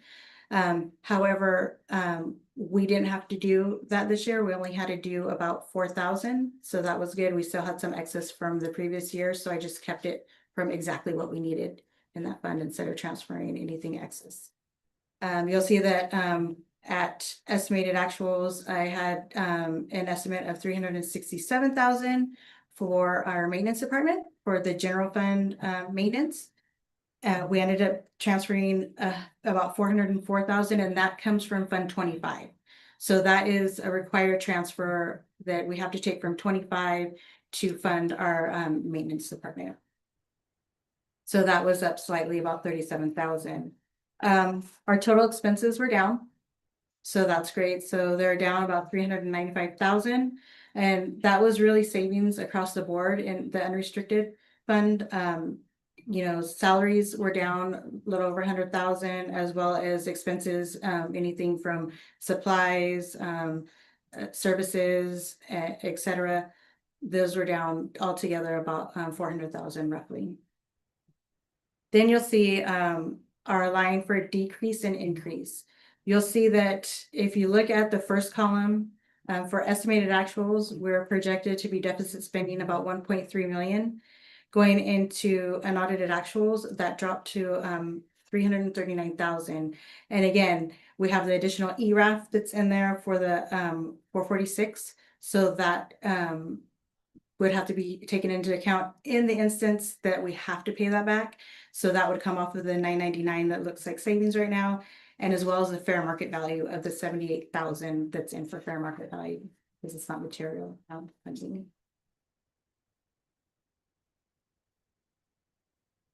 So this just kind of gets into the ending fund balance. You'll see the top line is the ending fund balance before anything's been assigned. So you'll see before anything's assigned, we're at about 15.5% for reserves. Going into the assigned little buckets, we have about 200,000 for textbook adoption, which we're going to be doing this year. 78,000 is the fair market value, the assigned ERAP, and then there's some prepaid expenses that carry over to the next year. We paid them at the end of the year, but therefore the next year prior, and that's about $20,000. So you'll see once all of that is taken out of the first ending fund balance, you'll see that the adjusted ending fund balance is about 12%, almost 12.5%, which is good. Do you mind changing the slide on the Zoom? I am so sorry. No worries. Okay, sorry. No, you're fine. Thank you. Okay, I'll give you guys a couple minutes to look at that. No one told me. What is the cash reserve, if that's? The cash reserve, I'll have to go and calculate that Okay. out. But yeah, so as far as just our ending fund balance, what we normally look at is the 12.4, but I will get that because I know we have a study session coming up as well. So I'll look at that. Well, that's great. So we went from 3% last year reserve approximately It was about a little over 6%. a little over 6%. Yeah. Okay. It's the three is the minimum. Yeah. Right. Yeah. Gotcha. Up to 12, almost 12.5 this year. Yeah, and part of it is to do with this odd area that we're in with basic aid, right? It kicked us up a little bit with a little bit of funding. But then we don't know what this year's gonna look like. That's the scary part because it's so uncertain, like until we're deep into basic aid. Do you feel that reserve amount is sustainable for like the next couple of years or a way to increase that? I mean, if we continue to do what we've been doing, you saw the savings that we're able to have in expenses. If we continue to do that, kind of chip away a little bit, I think, you know, if we can increase them just to be on the safe side, so we don't ever get stuck in a pinch, I think that would be great. And if I can just discuss that for 2 seconds, what is your scenario for stuck in a pinch? I know she had mentioned 1 month of revenue is $2.1 million total, right? So Right. is that what she is saying that we should have on hand? And what would cause us to not get paid for a month where that would have to come out of our reserves to be able to pay our staff and everything, I'm assuming? Yeah, so you see that the reserve right here for the ending fund balance after all I signed is only 3 million. So if in one month, say something happened with our funding where it totally dropped, we had a huge cut in funding, you know, kind of like what we've seen. We haven't seen a huge cut in funding with the LCFF side of the house, but the drop in enrollment means a drop in ADA, means a drop in funding. So we've seen declining funding or decrease in funding, you know, for the last few years. So it's where you slowly dwindling down. And if taxes didn't keep up, so if taxes remained flat and we never really hit basic aid or something like that, just anything can really kind of play factors on that. If we have a zero COLA, so that we won't receive additional funding if we're LCFF and anything like that. And we're really close where our COLA is really low right now. Right. Of 1%, and we're looking at maybe 2 or 3% next year. And according to the lovely ladies that just gave us a presentation, that could change for the worse, most likely change for the worse. Yeah. So the But COLA could be is this, 1%. sorry to talk over you. No, no, no. But there is this bottom level of property tax that, if we are in this basic aid, we will at least get this amount, right? Yeah, we wouldn't receive the supplemental or the ERAP. So together, that's close to $1 million.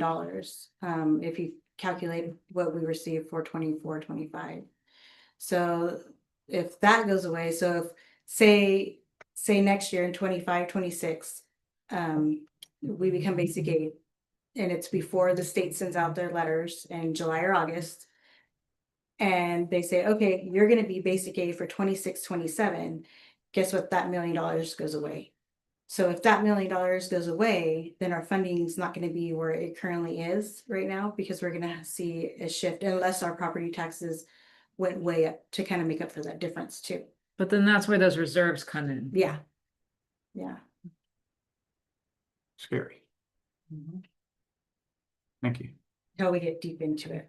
Like, you know, like our saying is, we don't have reserves like some of the, or not reserves, but we're not in basic aid like some of the counties over in the Bay Area.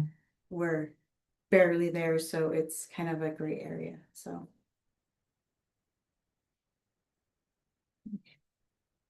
One. Next. Okay, so this slide, I just kind of wanted to show at adopted, this is what the calculator looked like. You can see the taxes were estimated at 4.9 million. And while we're in LCFF, the normal practice for me was always, I would always carry the taxes received in, you know, the final tax amount over to the other years, right? So we're not basic aid according to adopted budget. Then you go down to unaudited actuals, and you'll see that they went up to 16.4 million. So what I did is, and this is just the unaudited actuals piece is just an example, and it's by no means is not going to be what the actual numbers are going to be. This was a very beginning phase of us, you know, learning all of this basic aid stuff. So with the taxes, I left them status quo, right? You'll see that lighter orange line. And I went through and I just kind of just did a reduction. You'll see the 141, you'll see on 24-25. So that 141 took us to non-basic aid. And then for 25-26, if for some odd reason, which we know probably isn't going to happen, our taxes remain flat, it would take another $363,000 to keep us out of basic aid, and then so on and so on. The only year that wouldn't have to have any reduction if taxes remain flat would 28-29. The reason why taxes could remain flat when we had LCFF dollars, everything always worked out at the end of the year when the final numbers were put in. But being basic aid, it's a total different ballgame now, because now we're solely based on taxes. So this is just kind of an odd little example, but I just thought it would be interesting to see the difference.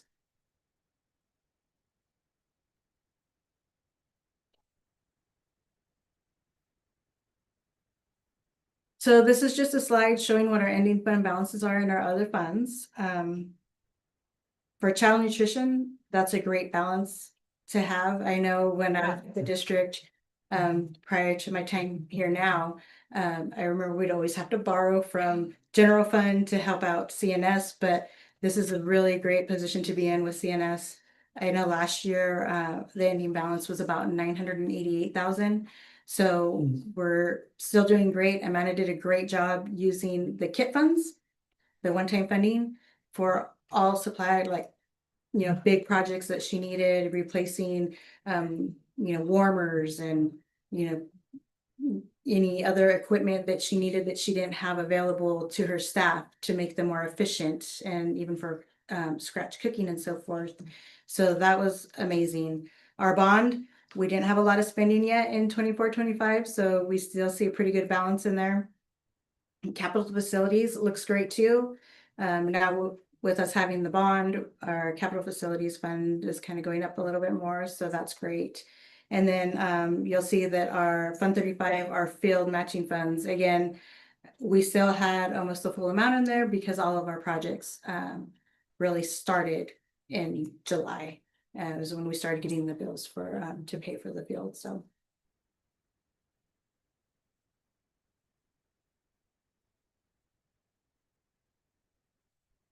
So looking ahead, manage declining enrollment and impacts our out years. Monitor LCFF really closely, like we've been talking about. It's going to be highly important, especially for 25-26. Attendance incentives, our sites do amazing with that. We've been seeing great attendance, so very appreciative to all sites for doing that. And then again, the focus on stable reserves is going to be something that we really need to look at during this time for us. Is there any question? Can we go back 2 slides, 146? I don't know what it is for you. If you go back one and then another. Yeah, Yeah. this one.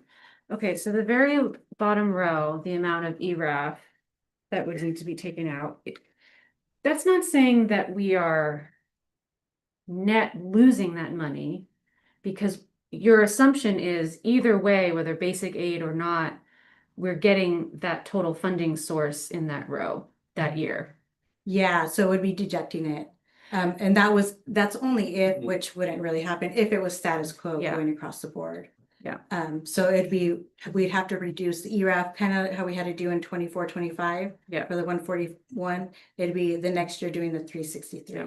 Okay. However, if I even added a 1% on top of that, about 164, so it'd be the 363 and 164 that would need to be reduced. And if that would only work if there's enough ERAF to deduct. If there isn't enough ERAF to deduct, then that's when we hit basic aid. So like a 1.5% increase or a 2% increase, like they said, for 25-26, we would be in basic aid. Is it kind of like this year though? If you don't bake it in the beginning, then you don't have to take it out? No, so so what happens with taxes, they'll pay us monthly and so forth on our taxes. So we'll get our taxes, our tax base. So we were fully paid. Taxes were fully paid by June. And then this wasn't realized until August when the J29 came out and everything was put in the calculator that, hey, we shot way up compared to even estimated actuals. So that's why we're having to pay it back. So going forward, that's why we're going to work together and hopefully we can catch it before it gets to the end of the year. And then that way they won't issue and distribute the funds to us if it's good. So, yeah. Yeah, and this, I know, and this one can be very confusing, and this is a one that, you know, I really have to find a number each year to make sure that the formula works going forward for our taxes. Just to kind of see where we're at. Any other questions? None for me. Okay. Any questions from the audience? Amanda, you're okay? Okay. Good, thanks. You'll get us the cash flow. Yeah. Yeah. Okay. All right, if there's no more questions and nothing from the audience, nothing on email, then may I have a motion from the board? I'll make a motion to approve the 24-25 unaudited actuals financial report. A second? I'll second it. A roll call, please. Trustee Edmondson, Aye. trustee Gray, Aye. trustee Donnelly, Aye. trustee Dickinson, Aye. trustee Jackson Miller. Aye. All right.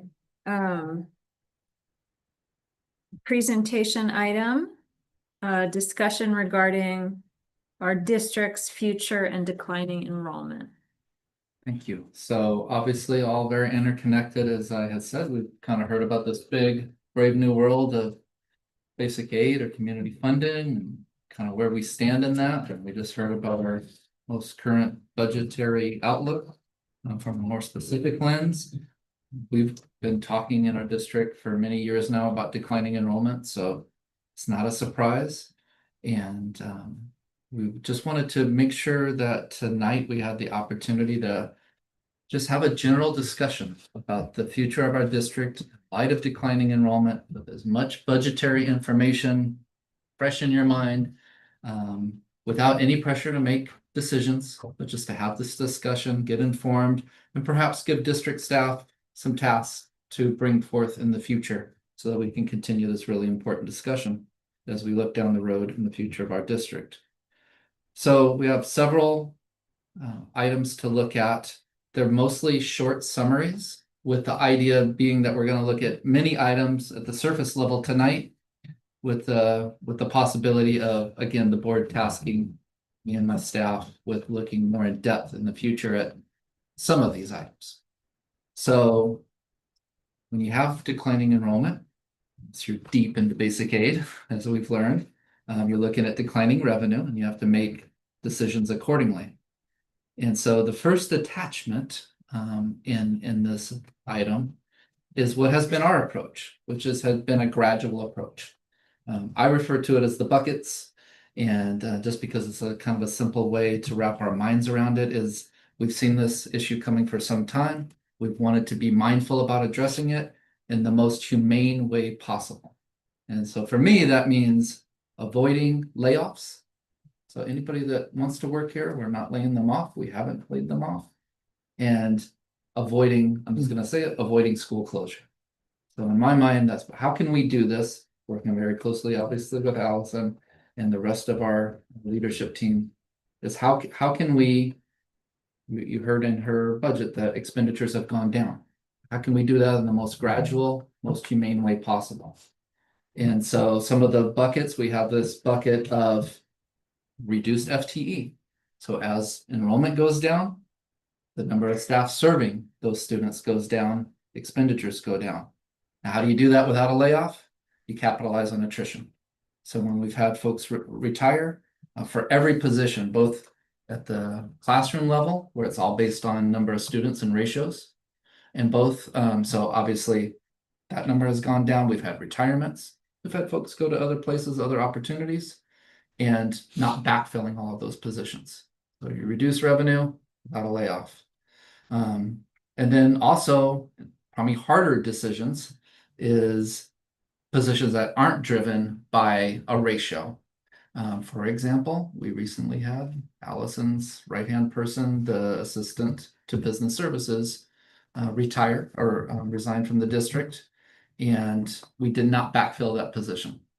Full transparency, the person that was in that position is still working for the district, but in a bond-funded position, which is not what we're talking about. We're talking about all the discussion about ending fund balances and everything's around general fund. We also had a payroll person not too long ago. Payroll director, I forget what the payroll position. Thank you. Very important position. Want to make sure everybody gets paid right. So a district position, that person left for another opportunity. We did not backfill that position. So these are the gradual approaches in that pink bucket. From the administrative, certificated, and classified level, every time somebody leaves the district for one reason or another, we ask ourselves tough question. Can we continue to provide services to to students and families at the level we expect without backfilling that position? In these instances, the answer has been yes. It's a tough yes. It means more people. It means the people that are left, for example, in the business office, are doing more work because the tasks don't go away. In other positions, we had, for example, an elementary school counselor resign over the summer and take another opportunity. In cabinet, we asked ourselves, could we maintain the level of mental health services without backfilling that position? And for that, the answer was different. It was like, no, we don't think that we can. And so we filled that position. But every position that becomes vacated, we ask ourselves that tough question. And that's kind of the nutshell of the pink bucket. You're looking at that little diagram, go over to an orange colored bucket. And I'm really glad that our Director of Student Services is here tonight because Carissa and her team have done an amazing job of what I'm referring to this bucket as optimizing student services. So maintaining all of those important supports for students, but looking for ways to do it outside of the general fund. You've heard us talk, and if you've read the emails going out in the SoCal Scoops, a lot about SIB-High. And that is all about the opportunity to charge health insurance companies so that we can have some of our mental health services paid that way rather than through the general fund. We've sent out emails. Chris has done a great job of crafting those communications well in advance, letting families know we're going to be asking for your insurance information. It won't cost you 1 red cent, but it'll allow us to get reimbursed and maintain our current level of mental health services without having to go to the general fund. So we have the opportunity to use those funds, maintain our mental health services, but have reduced revenue or reduced expenditures in our general fund. We've also added wellness coaches on a grant-funded position in the same way. And another really big item in this bucket has been a real improvement in our ability to have our positions filled in-house versus contracted. And so every time that we don't have to go out to an agency for, let's say for an aid, the reduced expenditures for an in-house staff, besides just the benefit of we like having people in our family and that are in our staff, the expenditures are much less versus having to go out to an outside agency. So we got the pink bucket of just trying to capitalize on attrition, asking ourselves the tough question, where can we reduce staff where possible without layoffs? Orange bucket, how can we optimize student services so that we're maintaining all these great services, but spending less from the general fund on it? We go to the blue bucket. We always talk about increasing ADA. Even an enrollment is going down, ADA is going up, right? At least the percentage to Allison's point, right? So all we can really control is everything that the sites do, as Allison alluded to so well, to increase the percentage. Just as an example today, I just checked, and today Santa Cruz Gardens, out of 220 students, 215 were physically there today, which is just under 98%. If you remember at the kickoff, what was our goal? 96%, right? So we have schools that are not only meeting that, but exceeding that. Now it's a 1 day. I'm just giving a 1 day example just because it feels tangible, but sites are working hard on this one small element of budget and revenue that we can control. And so, and the other part of increasing ADA is for as little as 1 day independent study program that we started last year. And kudos to so many. I don't want to name any individuals because everybody in our leadership team really contributed to that in some way.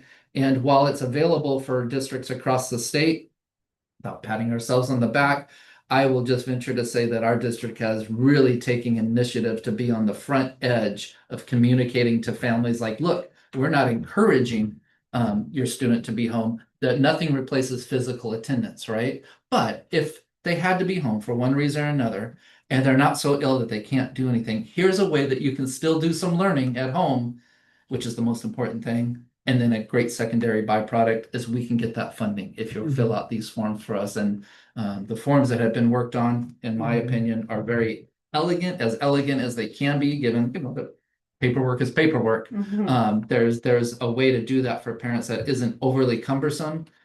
So I guess that's a long way to say, like, we're leaving no stone, no kernel unturned on how can we increase revenue while we continuously decrease expenditures.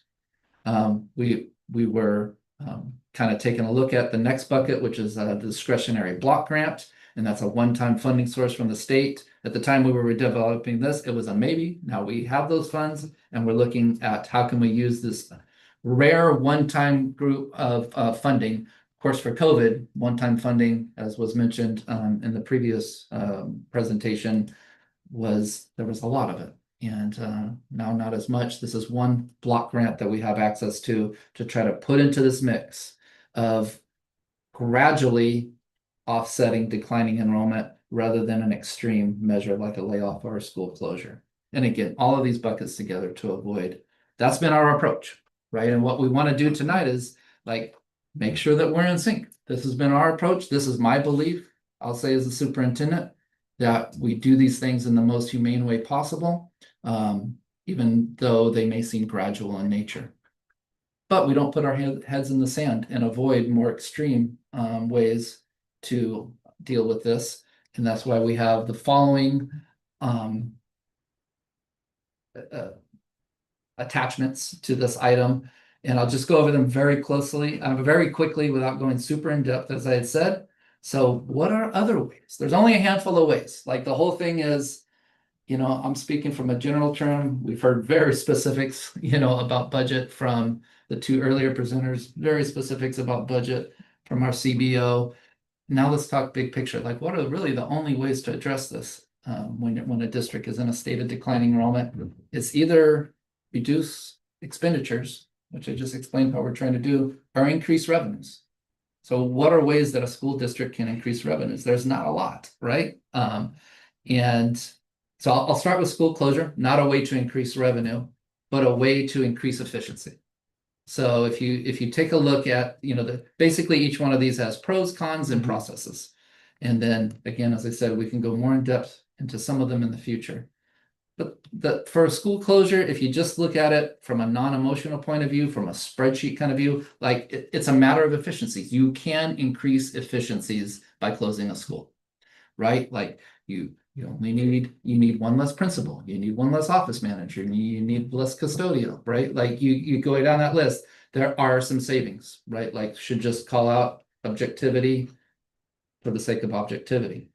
Now those once those savings are consumed in some other way, then you're kind of back to square one with your ending fund balance and everything. But there would be short-term gains.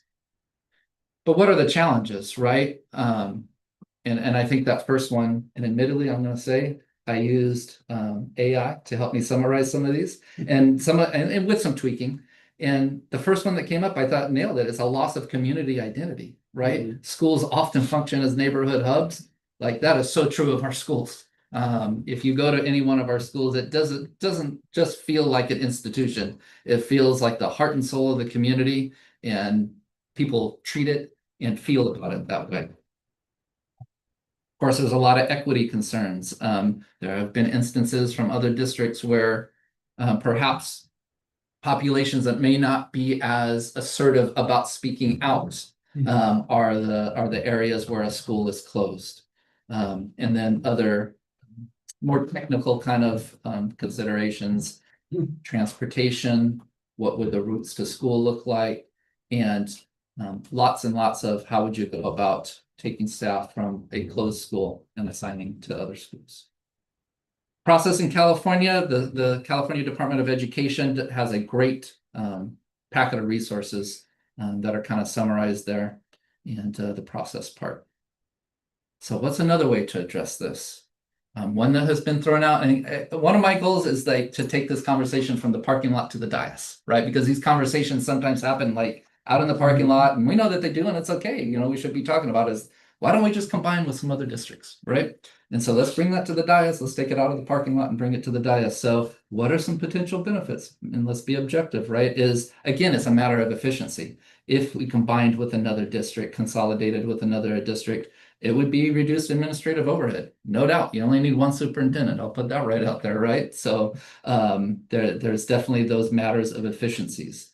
And it really all of the benefits revolve around efficiencies, just like closing a school, consolidating two or more districts. The pros would be around efficiency. What are the challenges, right? So lots to figure out, like salary and contract level ups. Obviously, there'd be one administrative agency, one administrative unit. And so which salary schedule do you go by? Which set of contributions to health and welfare do you go by? What are the fiscal implications? Some of the local districts that I've heard around here, why don't we just combine with X district? Well, if that district receives concentration funding because they have a high level unduplicated students, and our district has a relatively low level of unduplicated students, does that just dilute the overall number so that the actual funding, if you added to the two districts together, might be overall lower, right? These are some of the complexities you would have to get in. There's transportation issues, facilities issues. Have to take a look at any bonds and parcel taxes that any of the districts considered for consolidation have passed, and how will those be weighed in? The process in California is pretty complex. Petition has to be filed by a board. And then there's a process where it goes out to an election. And of course, you need a willing partner to do this. And one agency would have to give up local control. That wouldn't be two school boards, it would be one. Or if you're combining 3 school districts, there wouldn't be 3 school boards, there'd be 1 school board. Typically giving up local control doesn't feel good. I think about just the way our board meeting started tonight. There's a real culture in that. And not every culture is the same. So those are some of the pros, cons, and processes involved in that part. What's another way? Well, we could sell some district property, right? And so some of the pros in that is obviously it's immediate revenue. Again, trying to just look at whatever my opinion about it is, just let's be objective about the pros and cons. And main thing with selling property is you get some revenue out of it. The cons are pretty obvious. It's one time only in nature. There's not always flexibility around that funding. Without getting into the weeds here, like whether that funding can be used in the ways we might want it to go to staff and students would be in question. Again, this would be something you task us with exploring this one more in depth as a possibility. Then we'll go in more in depth in a future meeting. So you sell property, it's more restricted funds. I'm just saying that whether those funds are not like there could be an assumption like you sell property for $5 million, that could go to more student programs and more salary for staff. That may or may not be true. Like it gets into some complexities that we would need to explore. And then just, I'm no real estate magnate, but just selling coastal property, whether that's ever a good idea, they're not making any more of it, right? So kind of just the layman's kind of perspective on that. And there's a whole process if the board ever considered to do that, how that's laid out. Bless you. Right. What's another way? Consider a parcel tax is the next page. And so we have done that. And you can see that in 2013, 2018, and 2020, we have tried that. I'm proud of us as a district that those last 2 in 2018 and 2020, we were aggressive in calling out that we wanted a good chunk of that money to go to salaries. And that is not normally how it's done. Sometimes there's kind of end rounds where districts will, and I'm not casting aspersions, but I'm just saying that this does happen where what goes out to the voters says, kind of we're going to do X, Y, and Z, and it's more geared towards students. And then there's some back end maneuvers, to try to put that money to staff. We did not want to treat our voters that way. We didn't want to treat our community that way. We called out in these elections that, hey, our staff is teaching your students. They do a great job. They deserve a healthy cost. They deserve a living wage. And we put that right into the measure so that people knew what they were voting for. Of course, that one from November 2018 will always stick in my craw. I think it'll stick in our craw as a whole district because what do you have to get to pass a parcel tax? 66.66%. And what did we get? 66.26% of the vote. So that was a tough pill to swallow.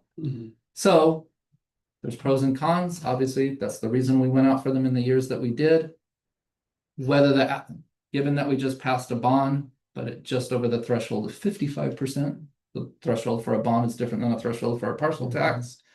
One would have to question whether the appetite is there in our community for more taxes. And then the last attachment is just our most recent demographic report from 24 and 25. You'll see in there the trends for declining enrollment, which, for the first year have proven fairly accurate. So that was a lot of talking, trying to really lay out this very global discussion and hopefully set up the board to have a discussion about this and the future of our district, knowing that enrollment is declining, but also having this very recent kind of knowledge base on where we are budgetary wise and putting it all out there, taking it from the parking lot to the dais and seeing how you're feeling about that and anything you want to task us with out of these options or others. Thanks for that, Scott. Yeah. The real sensitive topic. And I'm glad that we're just bringing it out into the open just to try to, bring it all in the open, air it out. So Very much agree. I just have one quick question. Yeah. On the selling district property. Yeah. Do we have any property that's not actively being used? Well, I would say nothing that's not actively being used. But again, I'm just like in the attempt to be as plain spoken as possible.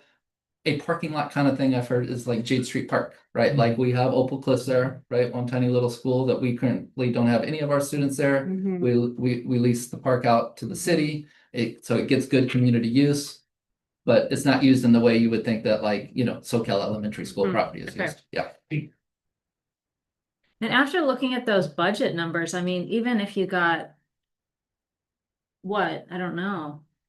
I mean, I don't even know what that property would sell for. Yeah.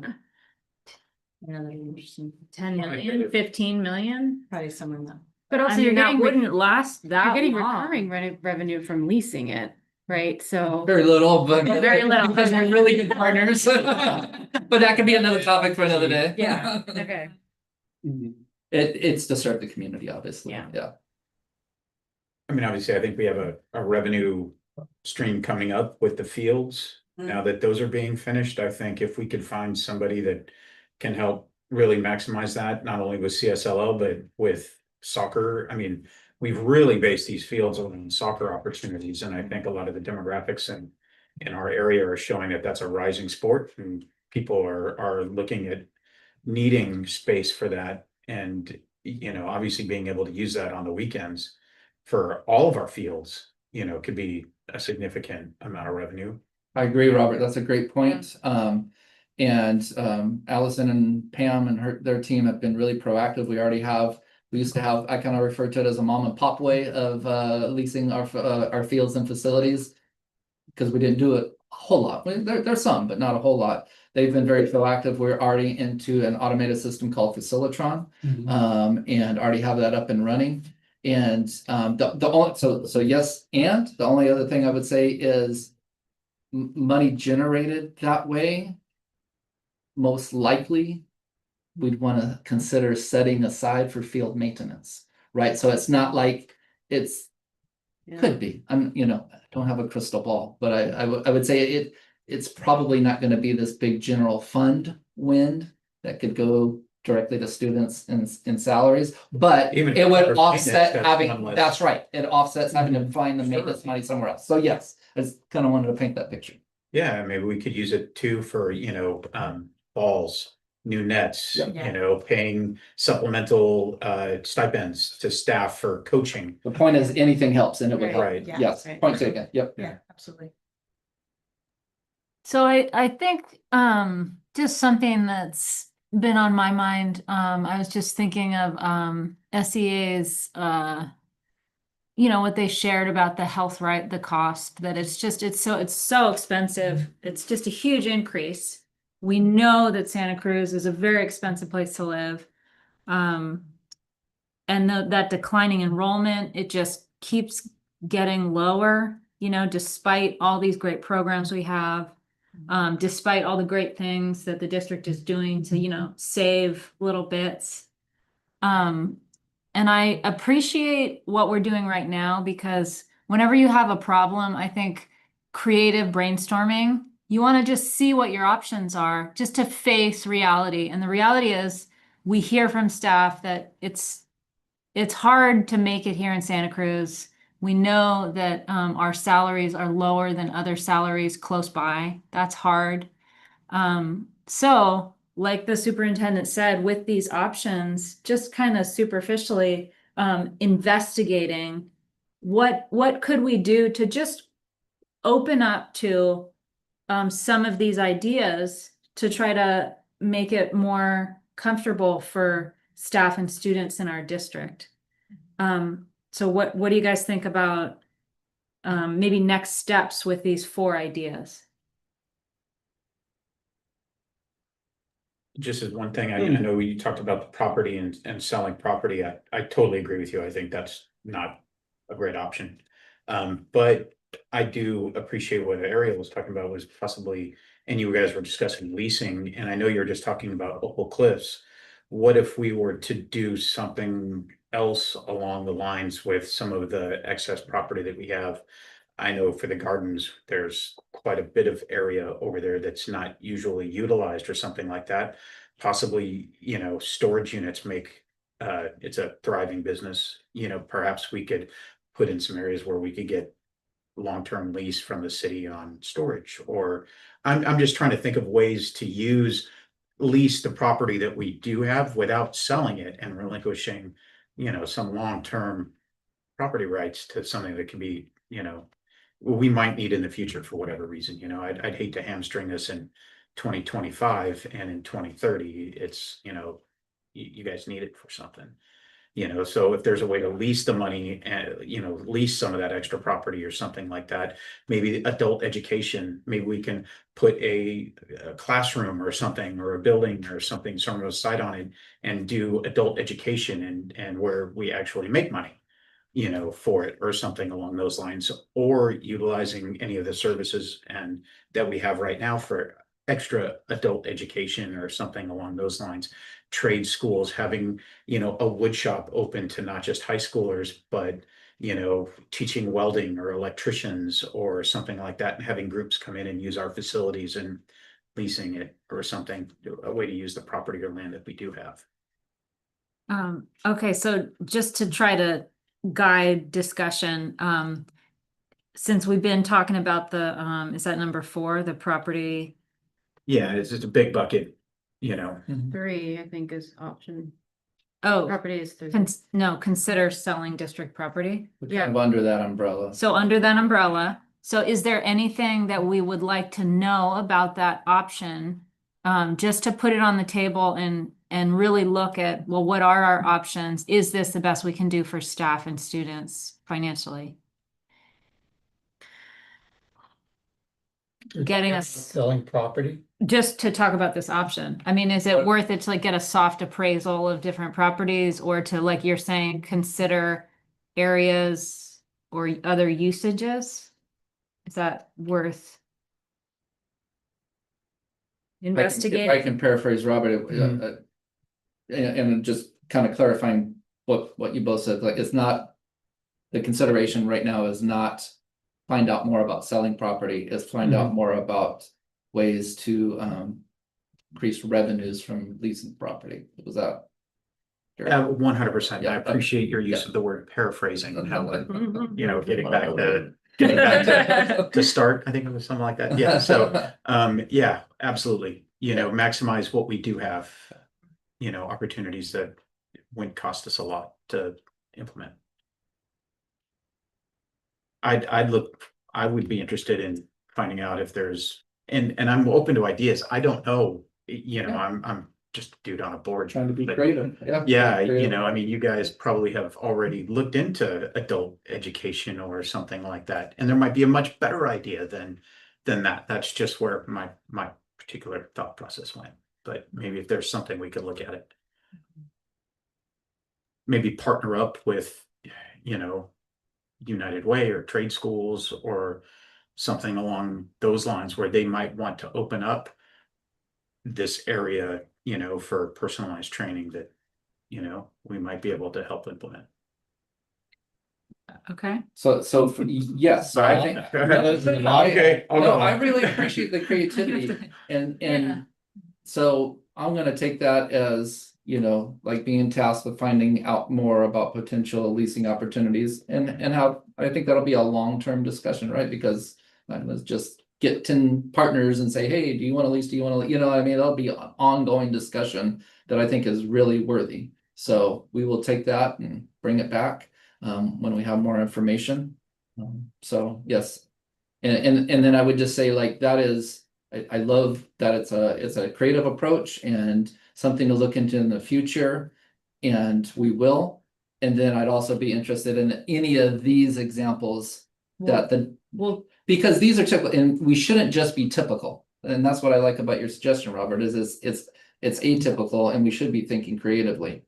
These that I've presented are the typical ways that districts have in the past, right? Yeah. They're kind of like things, you know, you can do. What you said is like, we're gonna have to get real creative and figure that out, and we should be doing that. These are a little bit more known.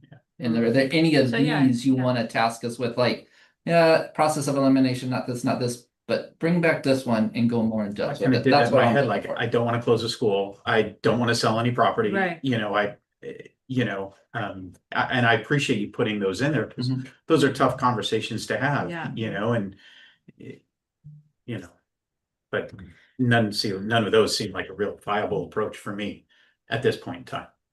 And that's kind of the genesis that will help us as a district staff to know And how to I'm move just going one- forward. Yeah, one right. person, so. Yep, everybody has their turn. So. I know, we're just kind of thinking here, and I know nothing's gonna happen right away. if we're ever going to temporarily close the school, or I think like Soquel, then we would have schools kind of in the triangle areas that we have. You turn Soquel into the district office, and then the county office of education, they need facilities, right? Are They they have a set? fairly nice facility, Are they yeah, set? but I don't know the intricacies and, how I they would feel say, about it. It seems nice to you me. lease to them, you wouldn't have to change, I thought they needed room, so, I mean, it's a big school now, so that's a lot of room to lease out. But never, sell school property, especially when there's a school there, then they put housing, then you have not enough spaces for classrooms, so. Again, not Because I know- advocating for any of these, just wanted to make sure that they were. Yeah, I know, it's like, don't throw anything at me, but I mean, and there's always the early retirement incentives. I'm not sure if you could do that, if you close the school and other ways of just not having to lay anybody off. So,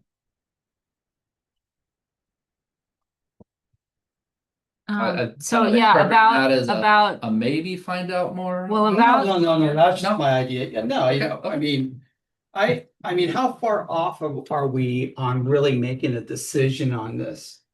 I mean, it's like, do we need, a month, a year, next school year? Well, I mean, the simple answer is the earlier the better, because Right. all of these processes are timely, are time intensive. And as we look at, that's why we piggyback this on budget topics, Mhm. because we've seen what our budget looks like 2, 3, and even 4 years out. And so decisions that we make in the near future will impact, 2, 3 years out. Nothing happens overnight. So we're intentionally bringing it to you at a time where it's not urgently time sensitive. Right. But when you start thinking 2, 3, 4, and 5 years out, it is time sensitive.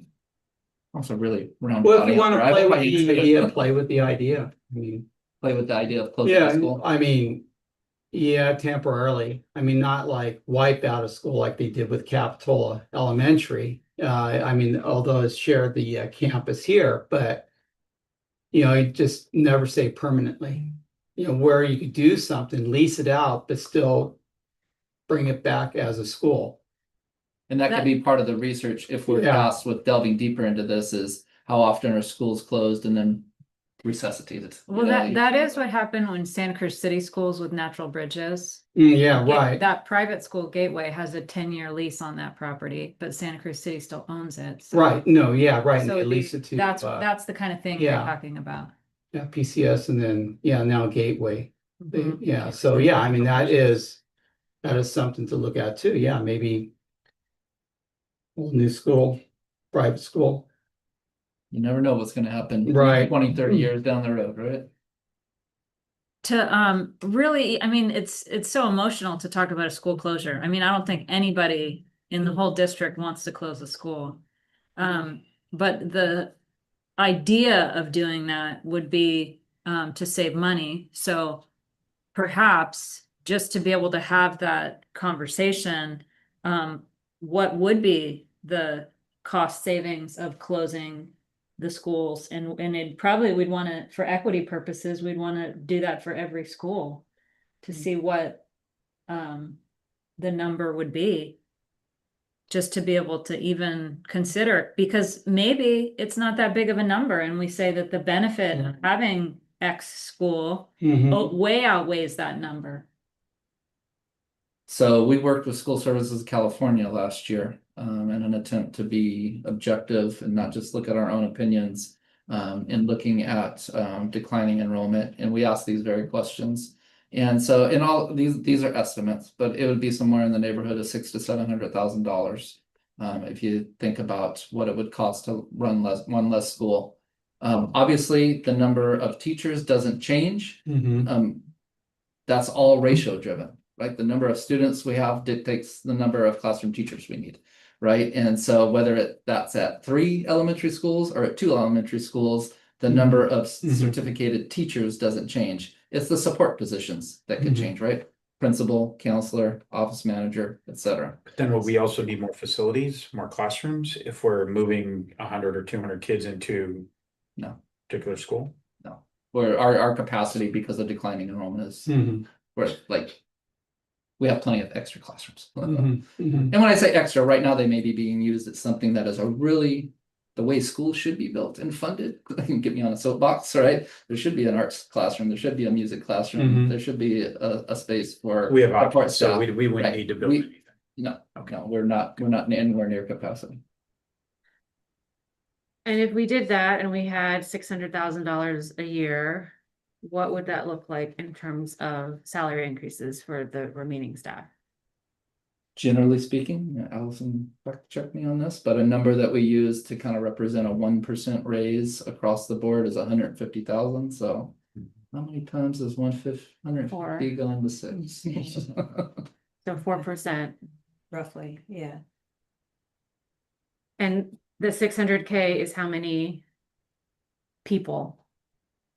Yeah, I mean, some of that would 5, come out in 6? process, right? Because I'm because of the broad nature of this item, I'm kind of oversimplifying, just kind of naming positions, principal, counselor, office manager. But some of that would need to come out in our process, right? Because it might be easy for me to say one less counselor. Looks like we're gonna have the same number of students. Maybe we need 1.5 counselors at each of the remaining 2 elementary schools. So some of that, like I said, would come out if the board tasked us with going more in depth on this.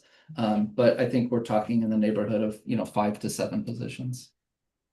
And that's a one-time 4%. No, it'd be every year. No. You're saving those resources every year. It would be ongoing. Yeah. Okay. It would be ongoing, but then like that number would no longer be in a reserve. Does that make sense? No. So you get this one-time savings from closing a school, let's say it's $700,000, and let's say it did, because the question was asked, right? Is like, what would that look like in a salary increase? Well, now our expenditures and salaries goes up, and not whatever we just saved that's not going to be in our reserve anymore. It's going to be expended on staffing. But you're saving that 600,000 every year. So that it's not a one-time 4% increase. I mean, it's not like It's an ongoing it's an increase to ongoing salary. increase of Yes, salaries. yes. Yeah. It's not like selling a building where you just get it once. Yeah. Right. You're not paying this 600 over here, so you can distribute it over here going forward. Yeah. Agreed. But also that one will keep growing too, because people's salary will keep going up with COLAs and different things every year, so. Yeah. You'd have to be able to sustain that 4% raise for everybody's salaries as they. It would be the go. same as if you still had those 5 or 6 people. It's the same question, like you're either sustaining 205 people or you're sustaining 200 people. But the Right. question of what the raise is each year is the same Yeah. question. It would be an ongoing salary increase in this example. And to tie it back to, our previous conversations, our big focus was on ending fund balance, right? And should it be 3%, 6%, 17%, 26%? It's a reserve, yeah. But if we had that immediate savings and then it was included in a salary increase, it wouldn't change that number. It wouldn't change the 6% number. Because it would be eaten up with less people making more money. Which isn't a bad thing. No. I mean, that is kind of partly why we're talking about this. Well, Is for people to make yeah, money, is they that- deserve it. is that we know that they need to be making more to live here and that they deserve more. It's Absolutely. And then if parents don't have that option for that school, they might find a different option too, so we might even lose more enrollment because they don't Yeah. want to make the extra 15-20 minute drive. It could create some challenges on how we handle interdistrict transfers because you don't have to release students. In that scenario that you just described, but then what kind of family connection are you creating if a family doesn't want to be there and you tell them they have to be there? That's what I say, like any of these options, there's like appropriate rabbit holes to go down. I'd love to hop in. I Oh, yeah. apologize. Hey. This is really hard that I'm remote. I apologize. I'm at a mandatory work conference and am in Southern California right now, but We know how good you are. You don't have to apologize.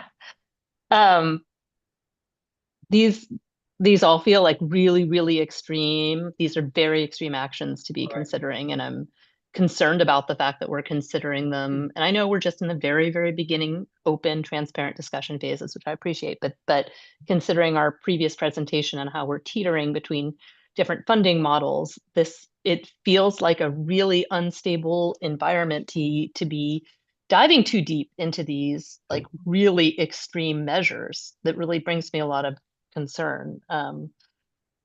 I don't I disagree. don't want to do any of them. I know you don't either, but I mean, Yeah, you know, and the only thing I would say is just I 100% agree with you. It's, you know, again, back to my point, like these things get talked about like out and about, and it just feels not, you know, transparent to have this discussion. But so that's yeah, my rationale for bringing it here, but I really appreciate what you just said.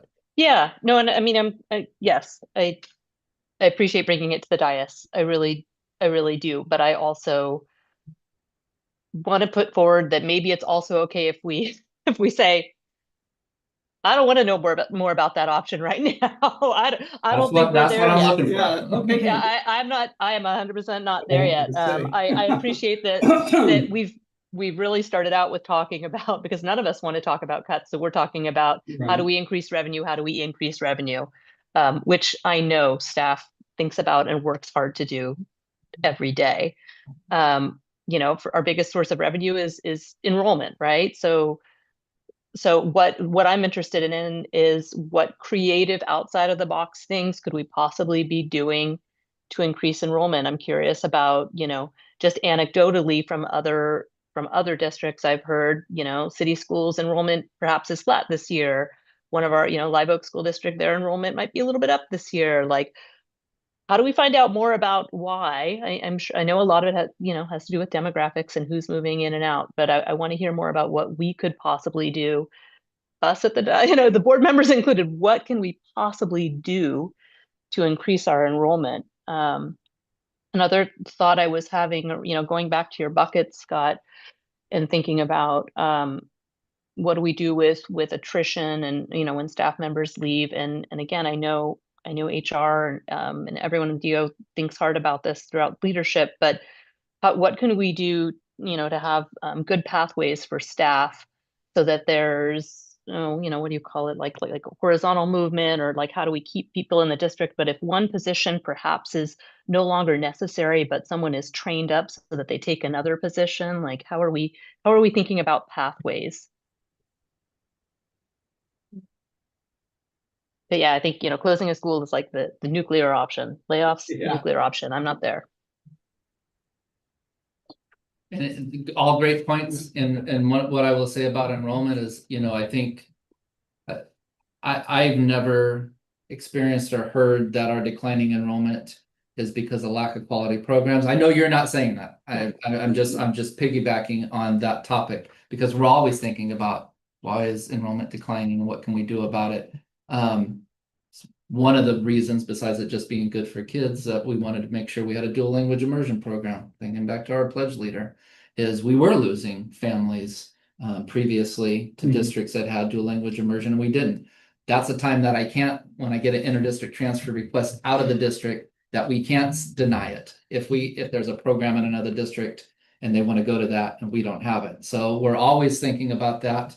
And that said, everybody in the county is fighting over diminishing resources of students, right? And so I guess I always feel like the bah humbug guy on that, because yes, I want to create even better programs and promote our amazing classrooms and increase enrollment. And yet, you know, sometimes I feel like that there's just not the product out there. There's just fewer and fewer students to recruit. I mean, we'd be talking about getting students from Pajaro that's declining in enrollment, and getting students from Live Oak who's flat, as you said. Then, you know, it's just, it can be done. We should pursue it. For me, myself, I don't see it as a super hopeful option. I just want to put it out there, but we will work on it. Bring this to the community voice gathering, have a crowd. I mean, for whatever, like, just Yeah. to say, like, Pajaro Valley, you know, our neighbors to the Mhm. south, they're declining at the same rate as we are. And Mhm. so, but Mhm. because of their numbers, like, whatever dollar figure we're losing, just add a zero to that, right? Because 20% for us might be 500 kids, 20% for them is 5,000 kids, times that by approximately $10,000 ADA, they're hemorrhaging millions of dollars, right? And so I guess a fear of mine always is that these 10 districts in this small county, you know, like, we're not, in spite of all the challenges, like turning on each other and trying to, you know, unpromote one district to the benefit of ours. And so it's just, there's just not as many students in the county to pull from. That's my point. I don't mean to be negative about that. I just try to be real about it. What about advertising? I mean, we've got, you know, through the TV station, we have. And like advertise to kids in South counties, like leave Pajaro district and come to our district. It's What not, about thinking about, I'm sorry. I mean, outside of people who are currently in the public school system. That's what I'm talking Tell about. me more. Oh, okay, to private schools, yeah. Yeah, There's often a thought that we lose, you know, a large number of students to private schools, and we do lose some. And so trying to re-recruit away back from private schools, that's something that we can do. I mean, it all comes back to quality programs, right? And I think our schools have tremendous reputations. And so we'll continue to try to promote, advertise, do that to the best of our ability. well, I was gonna say, and there are a number of schools in Salinas that are just doing that, trying to pull away back from the privates. They've had a lot of attrition to private schools and they're trying to pull back from that. You know, and they're actually on the air and it's not that they're saying we're better or anything like that. It's just say, hey, have you noticed Quality this? programs, yeah. Yeah. Right, you know, we can talk about our DLI program. We can talk about these different things that we're doing and, you know, I mean, we've got some, you know, amazing things that are working at our schools, you know, Definitely. promoting them on a bigger stage might be of value. Anybody that works for a TV station. I agree. Like, I never want to be like that. I poo-poo that. We should do that. We do it to the best of our ability. We should improve at it. I'm just saying, as a superintendent, trying to, you know, for whatever my opinion is worth, I'm not hopeful that that's going to recoup hundreds of students and solve our problem. I think we keep doing it because it's right for our kids and any kids that may come back to us from privates. We want to do that. I just don't see it where it's going to recoup a number of students that's going to be super impactful to the budget. I hope I'm wrong. I want to be wrong, but I'm being real with you. Just baby steps. Well, we're working you know. with some real numbers here. I mean, what was the schools that did their report? It's in this, the declining enrollment in 2030. Oh, the demographic study. Demographic Like study. 1,200 I mean, kids. we have numbers that we're working. Yeah, with. and This that's isn't based just on birth coming out of rates and right. housing developments and Yeah. I feel like you were trying to say something. Yeah, I wanted to say on the school closure, I appreciate having numbers to sort of help think about what the magnitude of it would mean.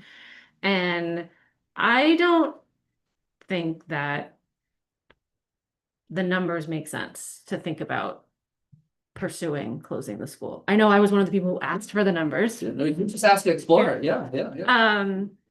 But I think, you know, if it were 1.5 or 2 million, or, you know, if you get sort of into a different magnitude, then it's What's the tipping point? then it's a different Yeah, story. But and I don't want to poo-poo a 4% increase because all of that is meaningful. But I think in the if you look at the total impact of what it would be to close a school. So I personally would say I appreciate that we have some numbers and let's take that off the table. I am very intrigued by the district consolidation. And this one, it would be, I mean, this is years, Yeah. right? Yes. So I would be interested in understanding, you know, maybe looking at one of our neighboring districts and even doing some of the rough math around the what is it that there are some schools districts that have, you know, they have different funding based on, you know, the counts of different students. Like just something rough about what does anything make sense from those kinds of high, just kind of the same way we did around the school. Mhm. Does something make sense to even be thinking more about Sure. consolidating? And then I don't really think that selling property makes sense. I mean, Jade Street, we really only want to sell it to the city of Capitola. And are they gonna have 10 million, 20 million to buy it from us? No. No, we don't, I definitely wouldn't want to sell it to a developer. And then the parcel tax, I mean, we just have the history of it having failed, so. Yeah, it's a tough one. That was a great summer. So That's my thought. I just thought of this too, like, you know, I know we're looking at $600,000-700,000 if we were to close a site. Does that take into any consideration of what we then do with the site and how we generate revenue once we close that site? So if we do turn that into teacher housing, you know what I mean, then we would get rents from those properties or apartments or whatever we might do on there that would go towards a more sustainable increase for our teachers. So if we could turn that 4% a year into, in 5 years, make that 10 or 15% increases in salary because of the facilities that we're now leasing at that closed facility, whether it's just the buildings or creating some sort of housing, we're almost killing two birds with one stone because we're providing our staff with an affordable place to live and we're keeping those rents as a part of district revenue. Great thought. I would say, well, let me say first, workforce housing, we're all for. It was included as a possible bond project once the main projects get done.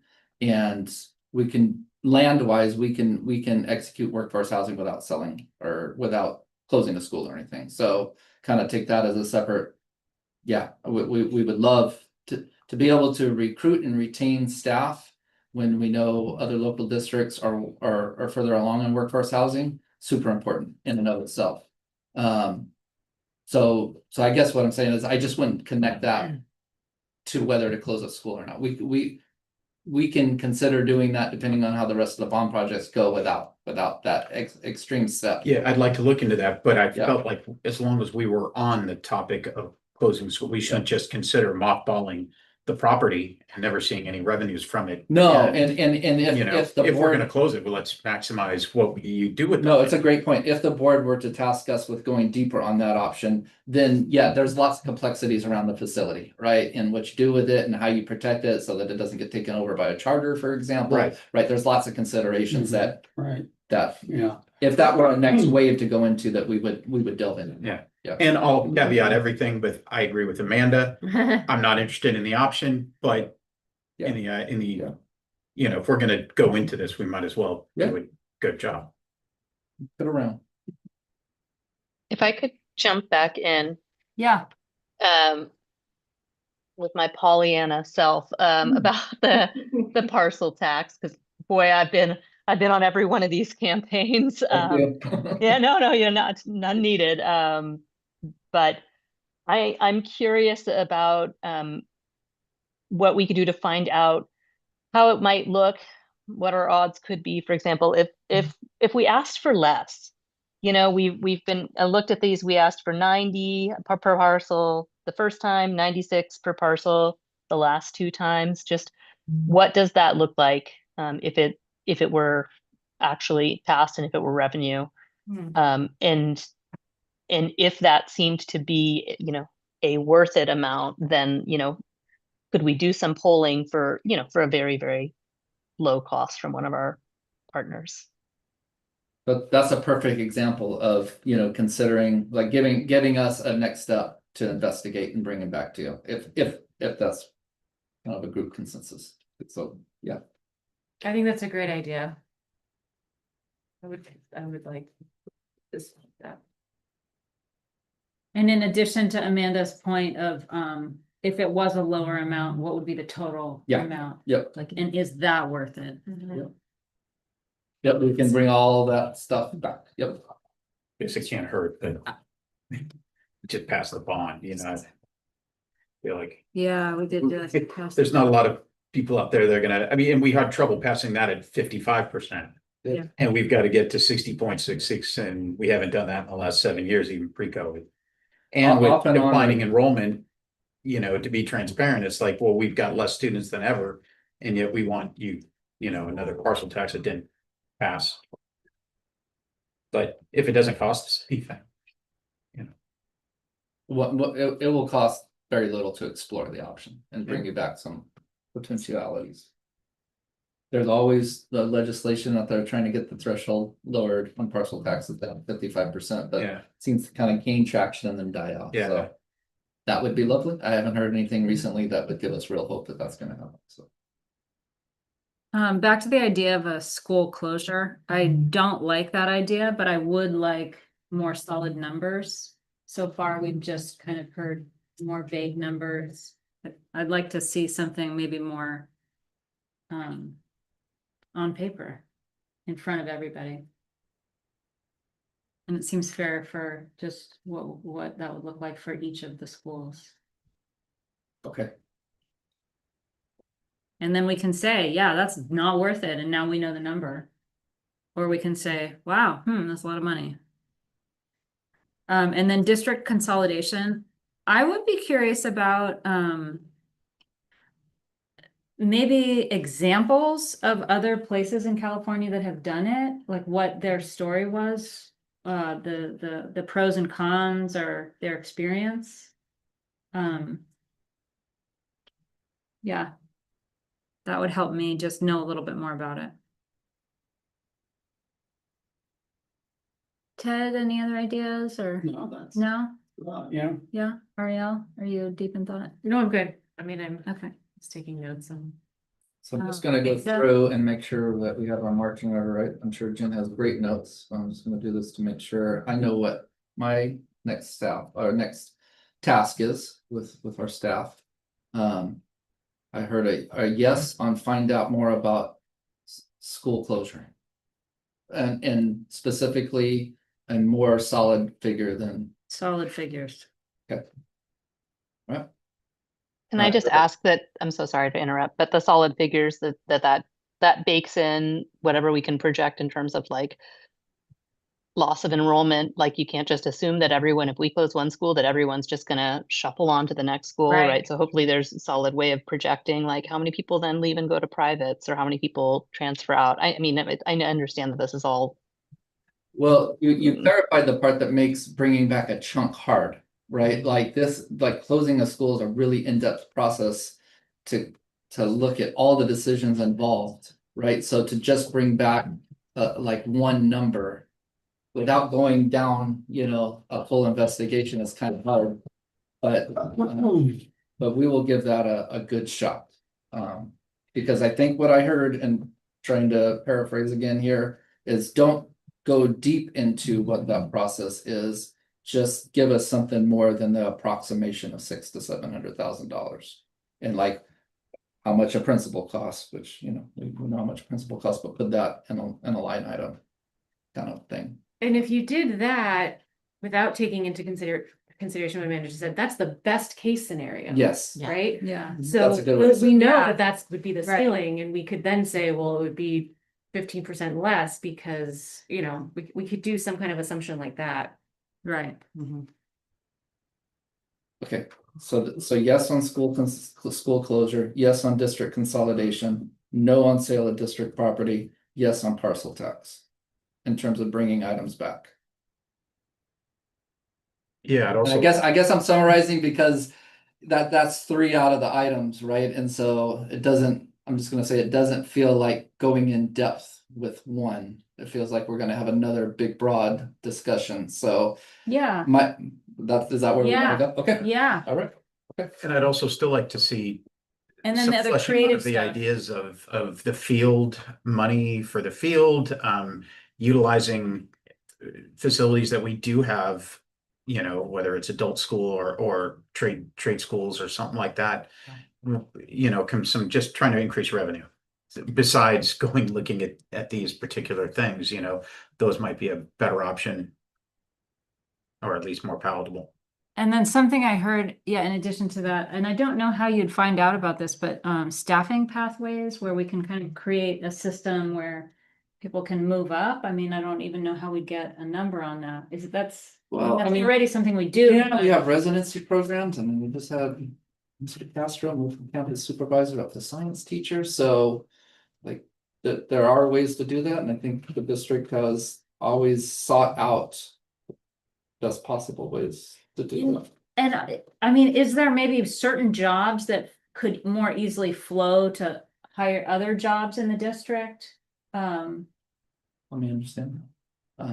Jobs that could. Well, flow to like other jobs. the wellness coach to the, For sure, different- yeah, no, have we ever that's a great mapped that example. out, different pathways to kind of Yes, I mean, encourage, I think we're, given how small we are, yeah, like, maybe that's why I'm struggling with it a little bit, like, we do it all the time. Well, I know we like, do it. Right, like, we right. see somebody with great potential and like, okay, what's your 3-year plan? What's your 5-year plan? How can we help you? Right. Right, so it just, again, it just feels like we kind of do that naturally given our small district. Yeah. All right, any last thoughts? Can the board at least give me a little direction if I were to bring one back to the next board meeting? Which one? I would say that the district consolidation, because it's such a long-term thing, doesn't need to be the first one that comes back. Okay. That might. I think school closure, because see if it's gonna work or not work. And just the chunk about a better I think estimate. that it won't work. Yeah. We Okay. could bring that back. I'll so. start with that one, and then when we either move forward with delving deeper into it or Mhm. cross it off the list, then I'll ask you what next one we want to That dive sounds into. good. Okay, And then maybe if the fourth category, if we had added another category, a fifth idea would be other money and other ways to bring in revenue, like creative ways, like Robert was saying, and Amanda, maybe, yeah. for a future one, not for the next board meeting. Yeah, Okay. yeah, just For the next board meeting, we want to tackle the Just number the on district numbers. closure. yeah. Okay. And then, like I said, we want to, once we kind of either address that one or cross it off the list, then I'll ask, do we want to go for the fifth option, or do we want to learn more about district consolidation? So after this big, broad, kind of superficial one tonight, we'll take more in depth on each of the next ones, one at a time. Yeah. Sure. Okay. Maybe add like the workforce housing idea too, to Okay. the number 5. Okay. Something to look at. It's a long-term project, but I'm not seeing how the workforce housing, but since we can already do it without a school closure, I just haven't that's why it's tracked number on how 5. that's connected. That's why it's part number 5, just additional revenues. Because we'd have rents coming into the, So generally, the idea with workforce housing is you're bringing it down to like a 55 or 60% market value. So if the typical rent is, gosh, so high in this area, what is it, like $3,500 or something? Like maybe we can get it to our employees for $2,000 a month, right? And so that can be cost neutral when you factor in all the maintenance and everything. It's generally not looked at as a revenue producer. You're providing a service to the workforce. okay. All right, thanks everybody for the beginning of a Yeah, and I don't have anything on email. difficult, anything in the room? I have a question. Yeah. Everything I heard was all amazing, but all money oriented. Are we looking at our students and what the final enrollment is actually doing in the classrooms on campuses? We have cohorts. We no longer have enough students to intermingle. We have classrooms that have kinder and first in them. Like, there's just a lot in the classrooms with the kids. And I'm wondering if that's being considered as well. Yeah, thank you for Good bringing thing, that up. yeah. You're right. We just looked at mixed numbers of kindergarten and first grade and or TK and K. So that really brings to home what you're saying, just the classroom experience of the students Well, and also the teachers. and the If you don't teachers, yeah. have two Right. teachers teaching the same grade level in a school, you don't have the ability to collaborate. You don't have the ability to work together to improve outcomes for both classrooms with the students. Yeah. It's a lot. It's And a I great didn't hear point. any of it, so I just wanted to. Well, no, it's a great point, Krista. I mean, it's Yeah. a lot about Mhm. small schools, right? And so I'm gonna piggyback on that a little if it's okay, because we have, local small schools that sometimes we have families requesting an inter-district transfer out of our district for the rationale, I want the small school experience. So we have this regularly with Mountain, great sister district. We love Mountain. We partner with them on a lot. And so always trying to stay out of that competitive mindset. But we have families that come in as a TK and K who we want to retain in our district who say, no, thanks, I want to go to Mountain School because of the small school experience, right? So I guess my point is, I hear what you're saying. It's 100% true when numbers get smaller, like at Mountain. And I've been a superintendent principal of one school district with like 100 kids. And there's so many beautiful things about it. And one of the frustrating things is there was one teacher per grade level. So there was nobody to collaborate with in a total Java-like situation, right? And so that's a negative of it. But then it's interesting that often we hear, well, we want to leave your district to go have this small school experience. And yet there's these downsides of small schools, right? Like we see Santa Cruz Gardens has really taken on and embraced the positives of combination class, dirty word. But really looked at it as like a multi-age opportunity. So I guess I'm just saying, like, I totally hear what you're saying 100%. We should be thinking about the impact on students and staff and what smaller schools mean, pros and cons. So that's a great point. So maybe we could do, maybe one of the things with your action items could be a survey among the teachers to see if they would prefer, possibly, and I'm not saying they would prefer closing down a school, but perhaps moving those kids into those classrooms. So they would have 2 teachers for first grade and 2 teachers for second. And with the influx of students from another school, maybe the teachers, maybe we're assuming that it's like this terrible thing, don't close a school.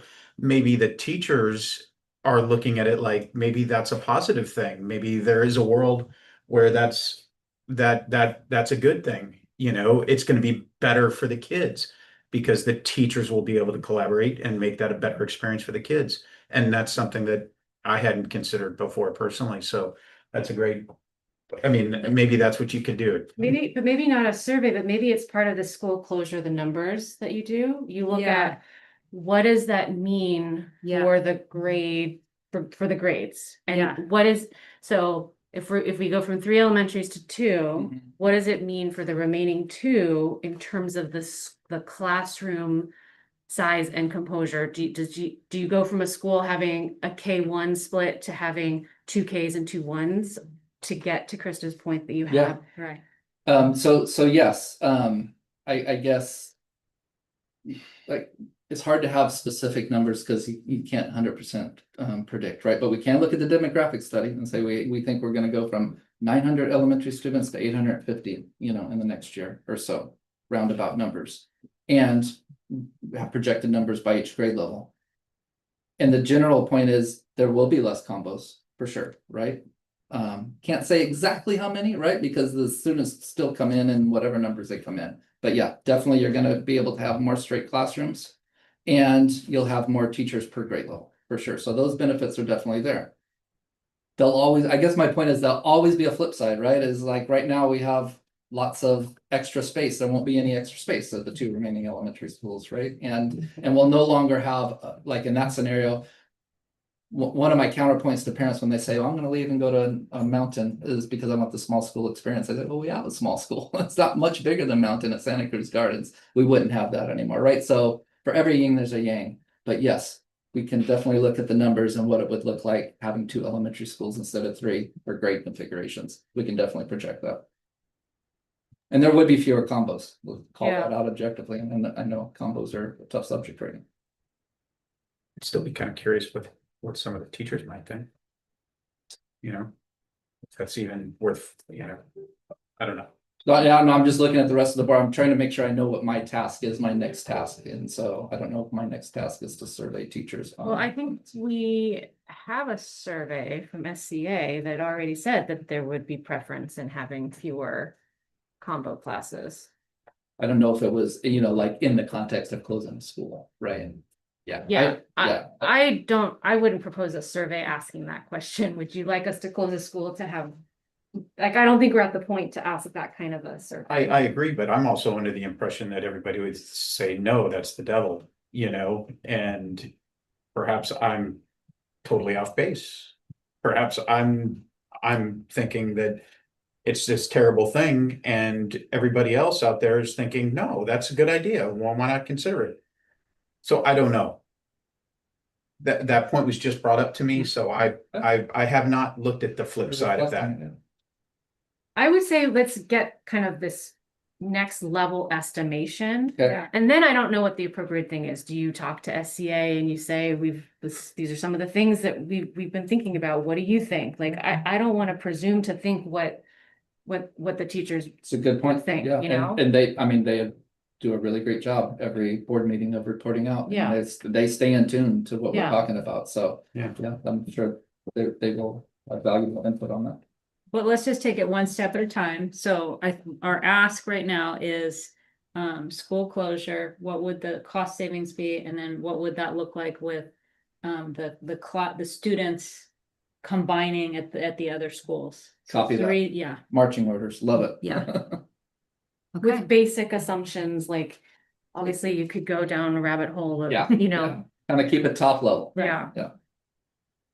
Anything else in the room? Just wanted to give you a chance. But I just ask one more, Yeah. I think, hold on. Hold on, I'm gonna go for it. Maybe I'll have a job next month, maybe I won't. I would like her to have a job next month. I think, Amanda, somebody used the term like, that feels like the nuclear option. And I want to put it out there that for some staff right now with the healthcare increase, Yeah, it feels nuclear. right. So my ask is that you would do the math. Yeah. And I did some for you. So I did an estimate. So for an average teacher who has a master's, who's been teaching for 10 years, they make, and don't tell me if my math is wrong. It's about, no, the gross is about 76,000. And then you take out of that taxes, all the other overheads, and you get to about 52,000. With our upcoming healthcare changes, the cheapest plan for certificated staff, if you have a family, is about 1,800 a month. But it's the cheapest plan. So that also means that the deductible is $5,000. And the out-of-pocket max is $14,000. And so then, God forbid, the worst case scenario happens and that family's in some sort of terrible situation. The maximum amount that they would have to spend on healthcare costs becomes $35,900. When you add together the premiums, the out-of-pocket max over the course of a year. So then you take $52,000, you take that out, you're not left with a ton. And hopefully for our staff, that's not going to happen, right? And it likely won't. But then if you take a net of about $52,000, which comes out to about $4,300 a month, and you take out $1,800 for insurance a month, and you're left with $2,500 a month for your rent, your groceries, your life. And that's tough. Yeah. So my ask, and this is something that I've asked that we talk about together as a district team, is like, we have to have the numbers, and I appreciate you asking for the numbers, because it's really hard. And I'm so proud to work here. And we have the best team. And I'll just say that unabashedly, like, we have the best district. We have the best staff. I'm so proud to work here. And it feels nuclear. So just do the math. Yeah. Thank you, Kristen. Thank you, Carissa. I'll jump on board. I just want to say one thing. Yeah. I don't think I can afford another parcel tax by mortgage. Yeah. Just FYI. It's just, there's like, I think 15 right now. Yeah. And I don't know if the community wants that, like RTC or and all that other parcel taxes. So don't know if we can afford another one. Yeah. Sure, good.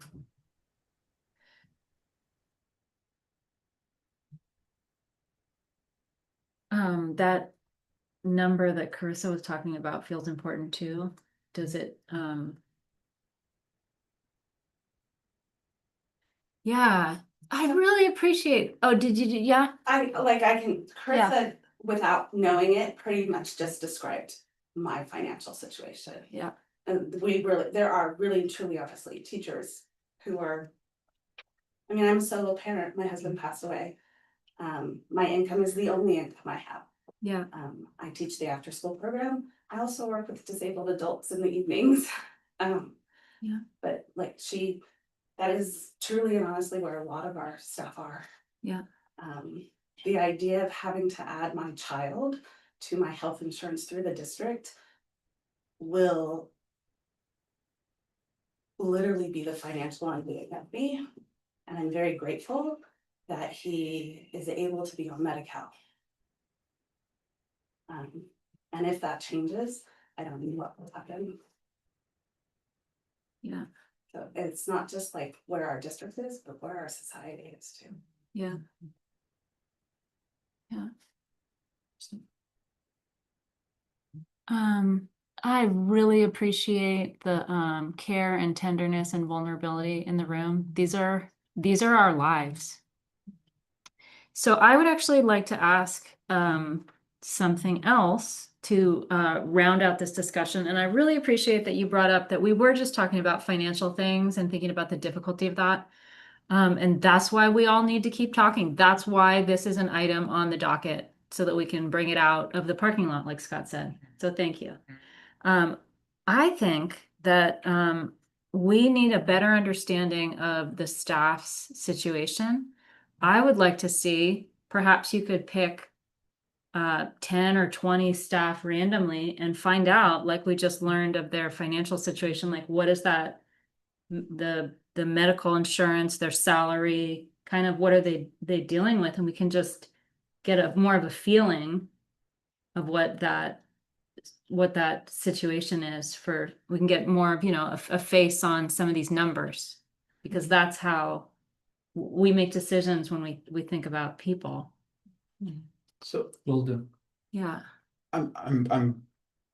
This is all a lot, and it's like I'm almost now really confused because now I'm trying to figure out if the closing the school and because that's the topic that we're on, and all that just came up during that particular topic. Is that now relevant in that 4% raise? If we save $600,000, does that 4% raise to everybody make a difference?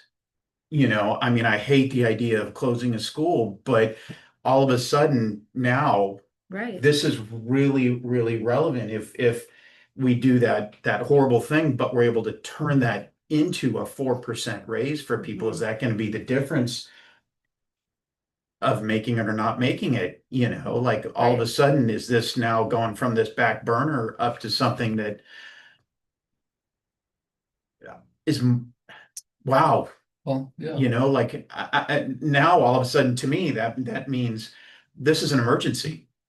I'm hearing these things like, this isn't for something for 5 years from now. This is people who are in trouble right now that, and not that any of this would happen right now, but this is the sense of urgency on this has just jumped up in my mind. Like all of a sudden that for that 4% raise is going to mean a lot more to people than I thought it would have. Yeah. And well, I think that we need to investigate more. That's what we're doing. So, yeah, we gave Scott some things to investigate. We've rounded out what we're going to look at, and we're going to keep bringing it up. Yeah. Yeah. Yeah. Okay. Thank you all so much. Anything on email? Okay. All right. Yeah. Thank you, everybody. Thank you for listening. Yeah. Thank you for sharing. Yeah. All right, lost my place.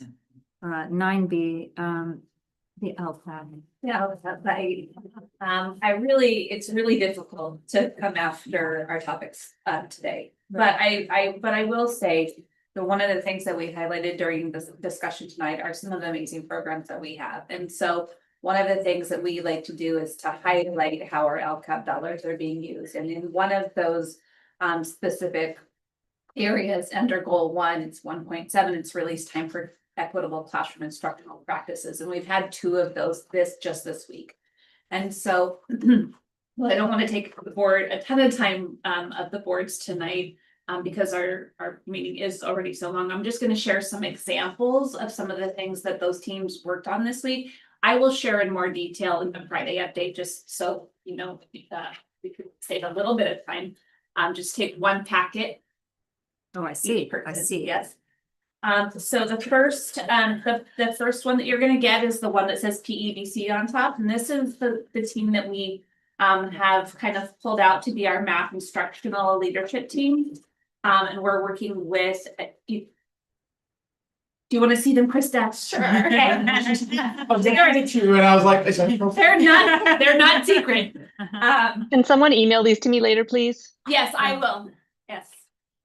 And I'll also put them in the Friday update. Because I think it's really important that the board sees what our staff are doing to really change what happens in classrooms and to make kind of just a difference of an experience for kids. And I will tell you that when we met with our PEBC coach on Monday, we had, I would say, 25 educators in the room. We've paired our work together with Live Oak's work. And we came together and said, like, we really want to be able to walk into classrooms, to be able to identify good instruction, to talk about what great instruction looks like, to model it, and to build out our system from what we're observing that's working. And so we're leveraging really strong instructional practices in our district, really strong instructional practices in Live Oak. We're going on what used to be called instructional rounds. And we're learning how to look through the coaching perspective of what am I seeing in this classroom, what's working, and then how do I work with my teams on how to bring more of those instructional practices to my teams that I work with. Our coach is so fantastic. She did 2 models for us, and our teams were able to practice like, what am I looking for in terms of quality instruction? And then how do I dig deeper into how to make sure I understand what it is, what it means in terms of the student's experience and their achievement, and then how do I replicate that? So this is the beginning of our work for this year. This is just an example of kind of the model of the observational tool that we'll be working on. And then these are some specific math practices and standards and thinking strategies that are very specific to what we're looking for in classrooms and that we'll be teaching towards. So it's this one right here. There's the one right behind this one. Oh. And so it makes it more concrete, right? So I think that, you know, when you go into a classroom, you're not like just saying, oh, that looks like good math instruction. You're actually looking for specific things. So that's what we are starting our work on with that team. That team actually will also be meeting at the County Office of Education to dig into the instructional strategies as are reflected in the framework. So a really great team, and I sent the board a copy of all the names of the people that are on that team, so you can see who are math leaders, and that's very exciting.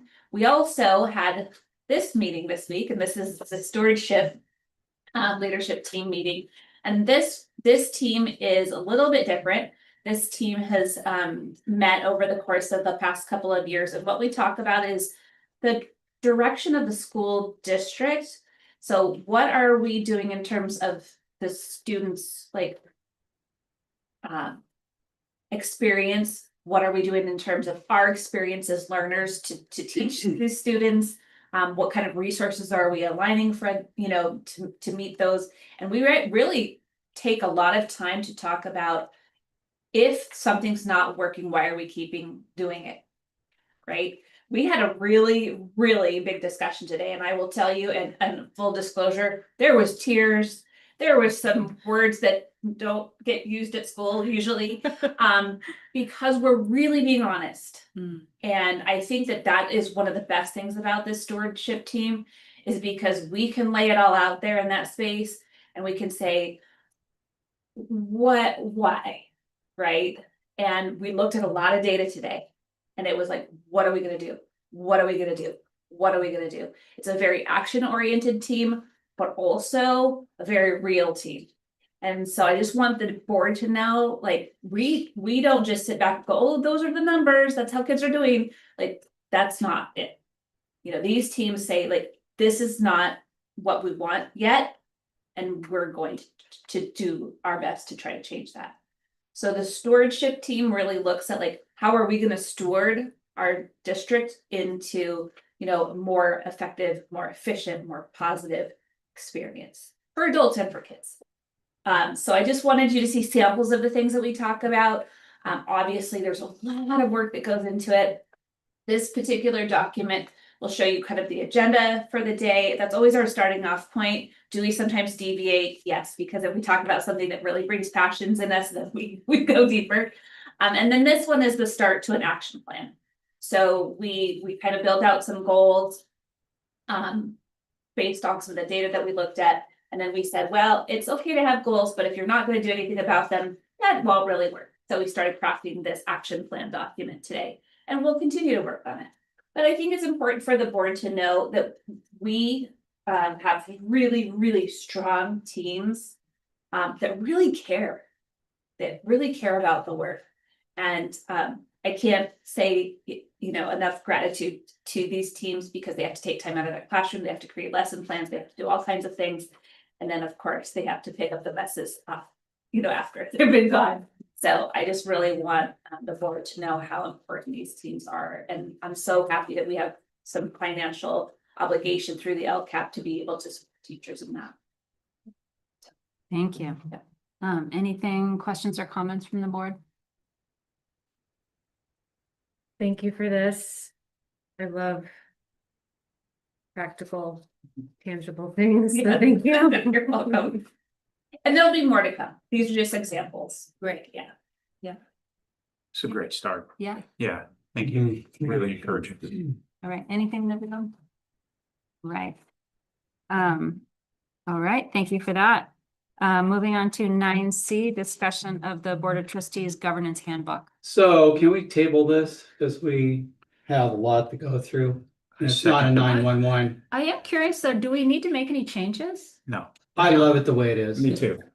I only have one minor thing that was suggested. I second and third that motion, Ted. There's a cleanup of just like typos on one page that was identified, but not a content change. Sure. All right. Leave that in there and then we know somebody read it. Yeah. Right. Good. How about if I bring it back to the next meeting as a consent item Sure. with just the one typo fixed? That sounds They good. don't Yeah. tell us what it is. We, Figure it out. I'm okay with that, but I do want to just say, I mean, we do such a good job going over this every year, and I think we've done it together as a team recently enough. But you know, not every district has one of these, or if they do have it, they don't go to it. And I think we go to it. I think that's really important. So I mean, like, we're joking right now about like, oh, we'll just do it, but like this is important to us, right? And we work by it as our, you know, as our one of our guiding stars. I think it's important to kind of note that, like, it's an important document, but we've fine-tuned it a lot over the years. That's all. Yes. yeah. I was also going to table it, Ted. Yeah. Thank you, Amanda. I do appreciate this document too. And we have talked about it a lot. Is there a motion with the small grammatical change to? Well, it was just a discussion item. Oh, it was discussion. Yeah. Great. I'll make that Great. and then I'll bring it in consent next. Okay, Great. sounds good. Thank you. All right, 9D, discussion regarding the superintendent's evaluation process, annual goals. All right, so we've been working hard as a governance team in closed session, really diving into future goals for the district and where we want to see it go. And this is an outgrowth of all that work. So I'll just go over the top level goals real quickly. So under Progress towards district goals. The first goal is improve TK mathematics program in order to increase overall student mathematics achievement district-wide. Long-range goal 2 is improve under safe schools, is to improve student sense of comfort and safety at our schools, especially as they navigate adolescence. Number 3, under employee satisfaction, is address employee satisfaction in SUESD.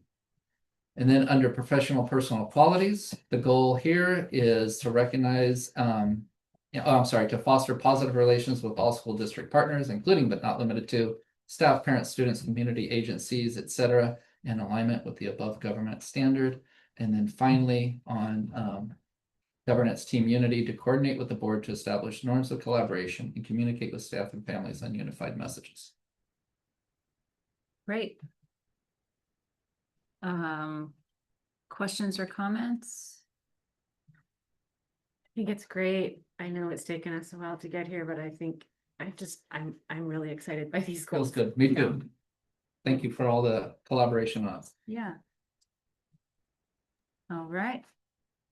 If there's nothing else, we'll move on. Nothing on email. Okay, action items 10A, consider approval of the amended proposition 28. Bye, thank you, good night.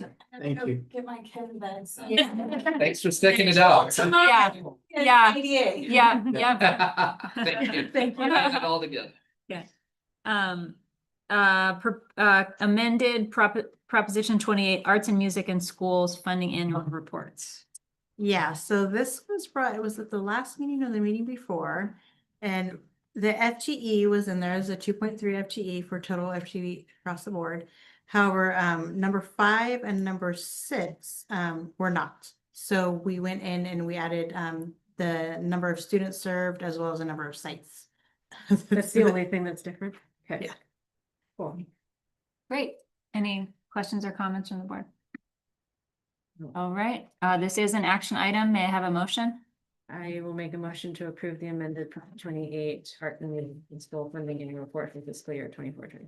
Great, a second. I'll second the motion. All right, a roll call. Trustee Edmondson, Aye. trustee Gray, Aye. trustee Donnelly, Aye. trustee Dickinson, Aye. trustee Jackson Miller. Aye.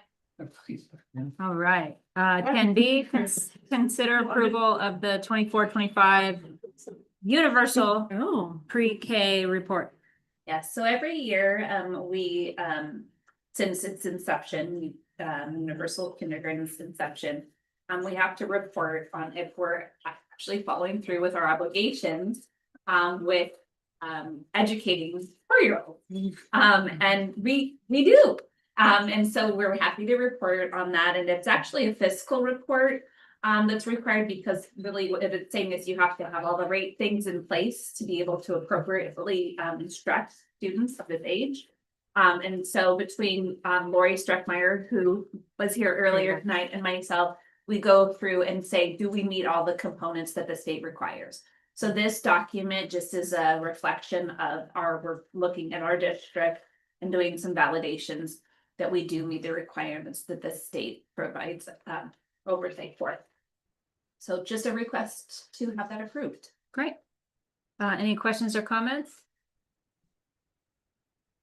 No? Would someone like to make a motion?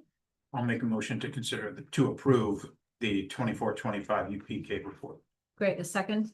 I'll second the. Okay, all right, roll call, please. Trustee Edmondson, Aye. trustee Gray, Aye. trustee Donnelly. Aye. Trustee Dickinson. Aye. Trustee Jackson Miller.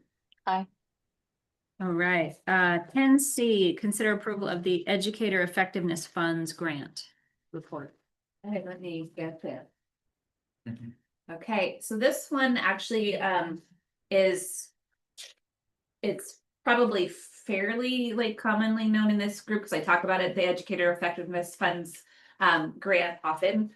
We did have it listed under how under an expenditure under our LCAP previously, but we have to mention that it's actually not part of the LCAP funding. It's just part of our LCAP plan.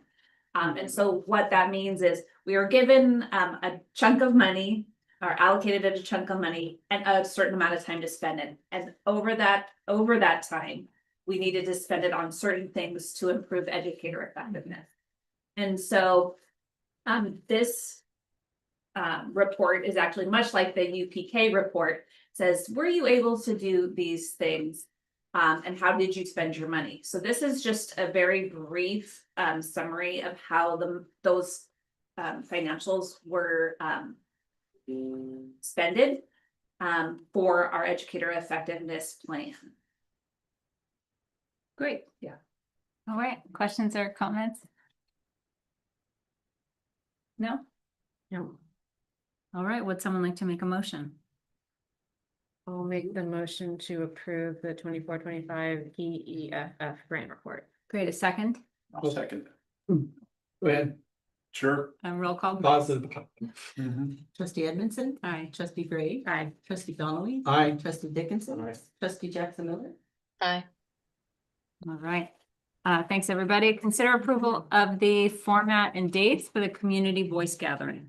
I'm gonna give one shout out before I do this because a little bird told me several of us reference Main Street Back to School Night and the singer, the busker, as principal called it. His name was Carson Weber, 5th grader Carson Weber. So Oh, that's, Yeah. okay. you shouted out. Here, here. You said his grandfather's was a big influence. He's a local musician. Oh, Oh, wow. So, yeah. Cool. Very cool.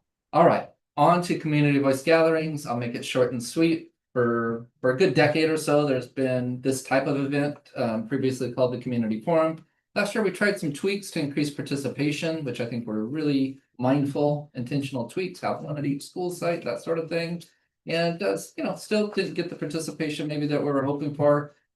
I do want to say in all of these events, I'm just so appreciative of our administrative council who either goes to them or produces a video for them. And so regardless of participation, in my opinion, the events have been very well orchestrated. And so we're going to continue to try to tweak and find that sweet spot. And so this year, what we're thinking is to have one in-person event and one virtual event. And so that way we don't lose kind of that in-person nature, and we'll try to rally participation. But for those folks that are just too busy, maybe the virtual one will scratch their itch and to kind of make a combination of what we've tried in different years to cover all the important topics that are listed there. Many things that we talked tonight as we look at the future of our district and have that represented so that folks can hear a little state of the district, but then also have a chance to informally engage with not only myself, but the rest of the leadership of the district. So that's a summary of the proposal here. Great. Questions or comments about the dates? Yep. Can we record the virtual? Yes. And make it available on YouTube? 100% yes. Perfect. And I loved those videos. It'd be great to make those accessible to people Okay. ahead of time. Okay. Yeah. All right. So good clarification. If we did it this way, I would ask my administrative council to come to the in-person event. Yeah, So yeah. I don't know if we replicate the video that we did last year, because that No. was in place of in-person attendance. What if it was just accessible to people so they could kind of learn about the district and then they could go to the event and talk to the real people? You mean So making it's just, last it's year's just, last yeah, year's video? last year's videos. Good clarification, thank you. Yes, it's out there, but I'll promote it. It's already on our YouTube Wonderful. page publicly, but Cool. we'll promote it up beforehand. Super Yes, cool. copy that. Great. Any other questions or comments? No? I appreciate the flexibility in trying something new last year. Yeah. I thought that the questions were great. I thought you answered them really well, and yeah, it didn't really make a lot of sense to do individual, at each one, so. Don't know till we try, right? So Yeah. I'm glad we tried it. Right, yeah, thank you. Amanda, was that something? Oh yeah, thank you. I appreciate the flexibility and continuing to try to reach as many people as we can, and kind of in that spirit, if things change between now and January and February, and we suddenly have a lot of people who are very interested in some of the topics we've been discussing, I hope there's just because we're approving this format, etc., right? There's flexibility so that if we have a big group who are very interested in a particular topic, there's going to be a way to kind of manage that and make sure that the spirit behind it meets the need of the moment. Yeah, we can always have something besides this as the need arises for sure. Great. All right, thank you. Would someone like to make a motion? I'll make the motion to approve the format and dates for the community voice gathering. A second? I'll second. Roll call, please. Trustee Edmondson. Aye. Trustee Gray. Aye. Trustee Donnelly. Aye. Trustee Dickinson. Aye. Trustee Jackson Miller. Aye. All right, thank you everyone for a long night. I just want to say that we have a beautiful letter from the mayor of Capitola thanking us for our contribution to the city's equity swim program and the after-school rec club. I'll pass it around. It's wonderful. Thanks to our partnership with the city. All right, would someone like to make a motion of adjournment? We're gonna go into closed session. Oh, yes, we are. And I'm okay if we don't. I had it on there. It's for my goals. Feels like the board feels good about where we are with goals, so maybe we don't need to go into closed. Yeah, we session. just did into discussion. Okay, I'm good. I just had it on there just in case. Yeah, Okay. Let's not get into Good, closed session. okay. All right, so would someone like to make a motion of adjournment? I'll make a motion to adjourn. You beat Ted to it. I'll second. Roll call. Talk about the handbook. Trustee Edmondson. Aye. Trustee Gray. Aye. Trustee Donnelly. Aye. Trustee Dickinson. I was doing like something else in a way. Sorry, I can't hear you guys. Jackson Miller. Oh, aye. All right, meeting is adjourned. Thank you. All right. Thank you, George. No problem. Yeah, thank you. Oh, yeah, game tonight? No problem. Thanks for staying. Yeah, I'm with you. Yeah. Find it. It's really great. One of these meetings. Oh, okay.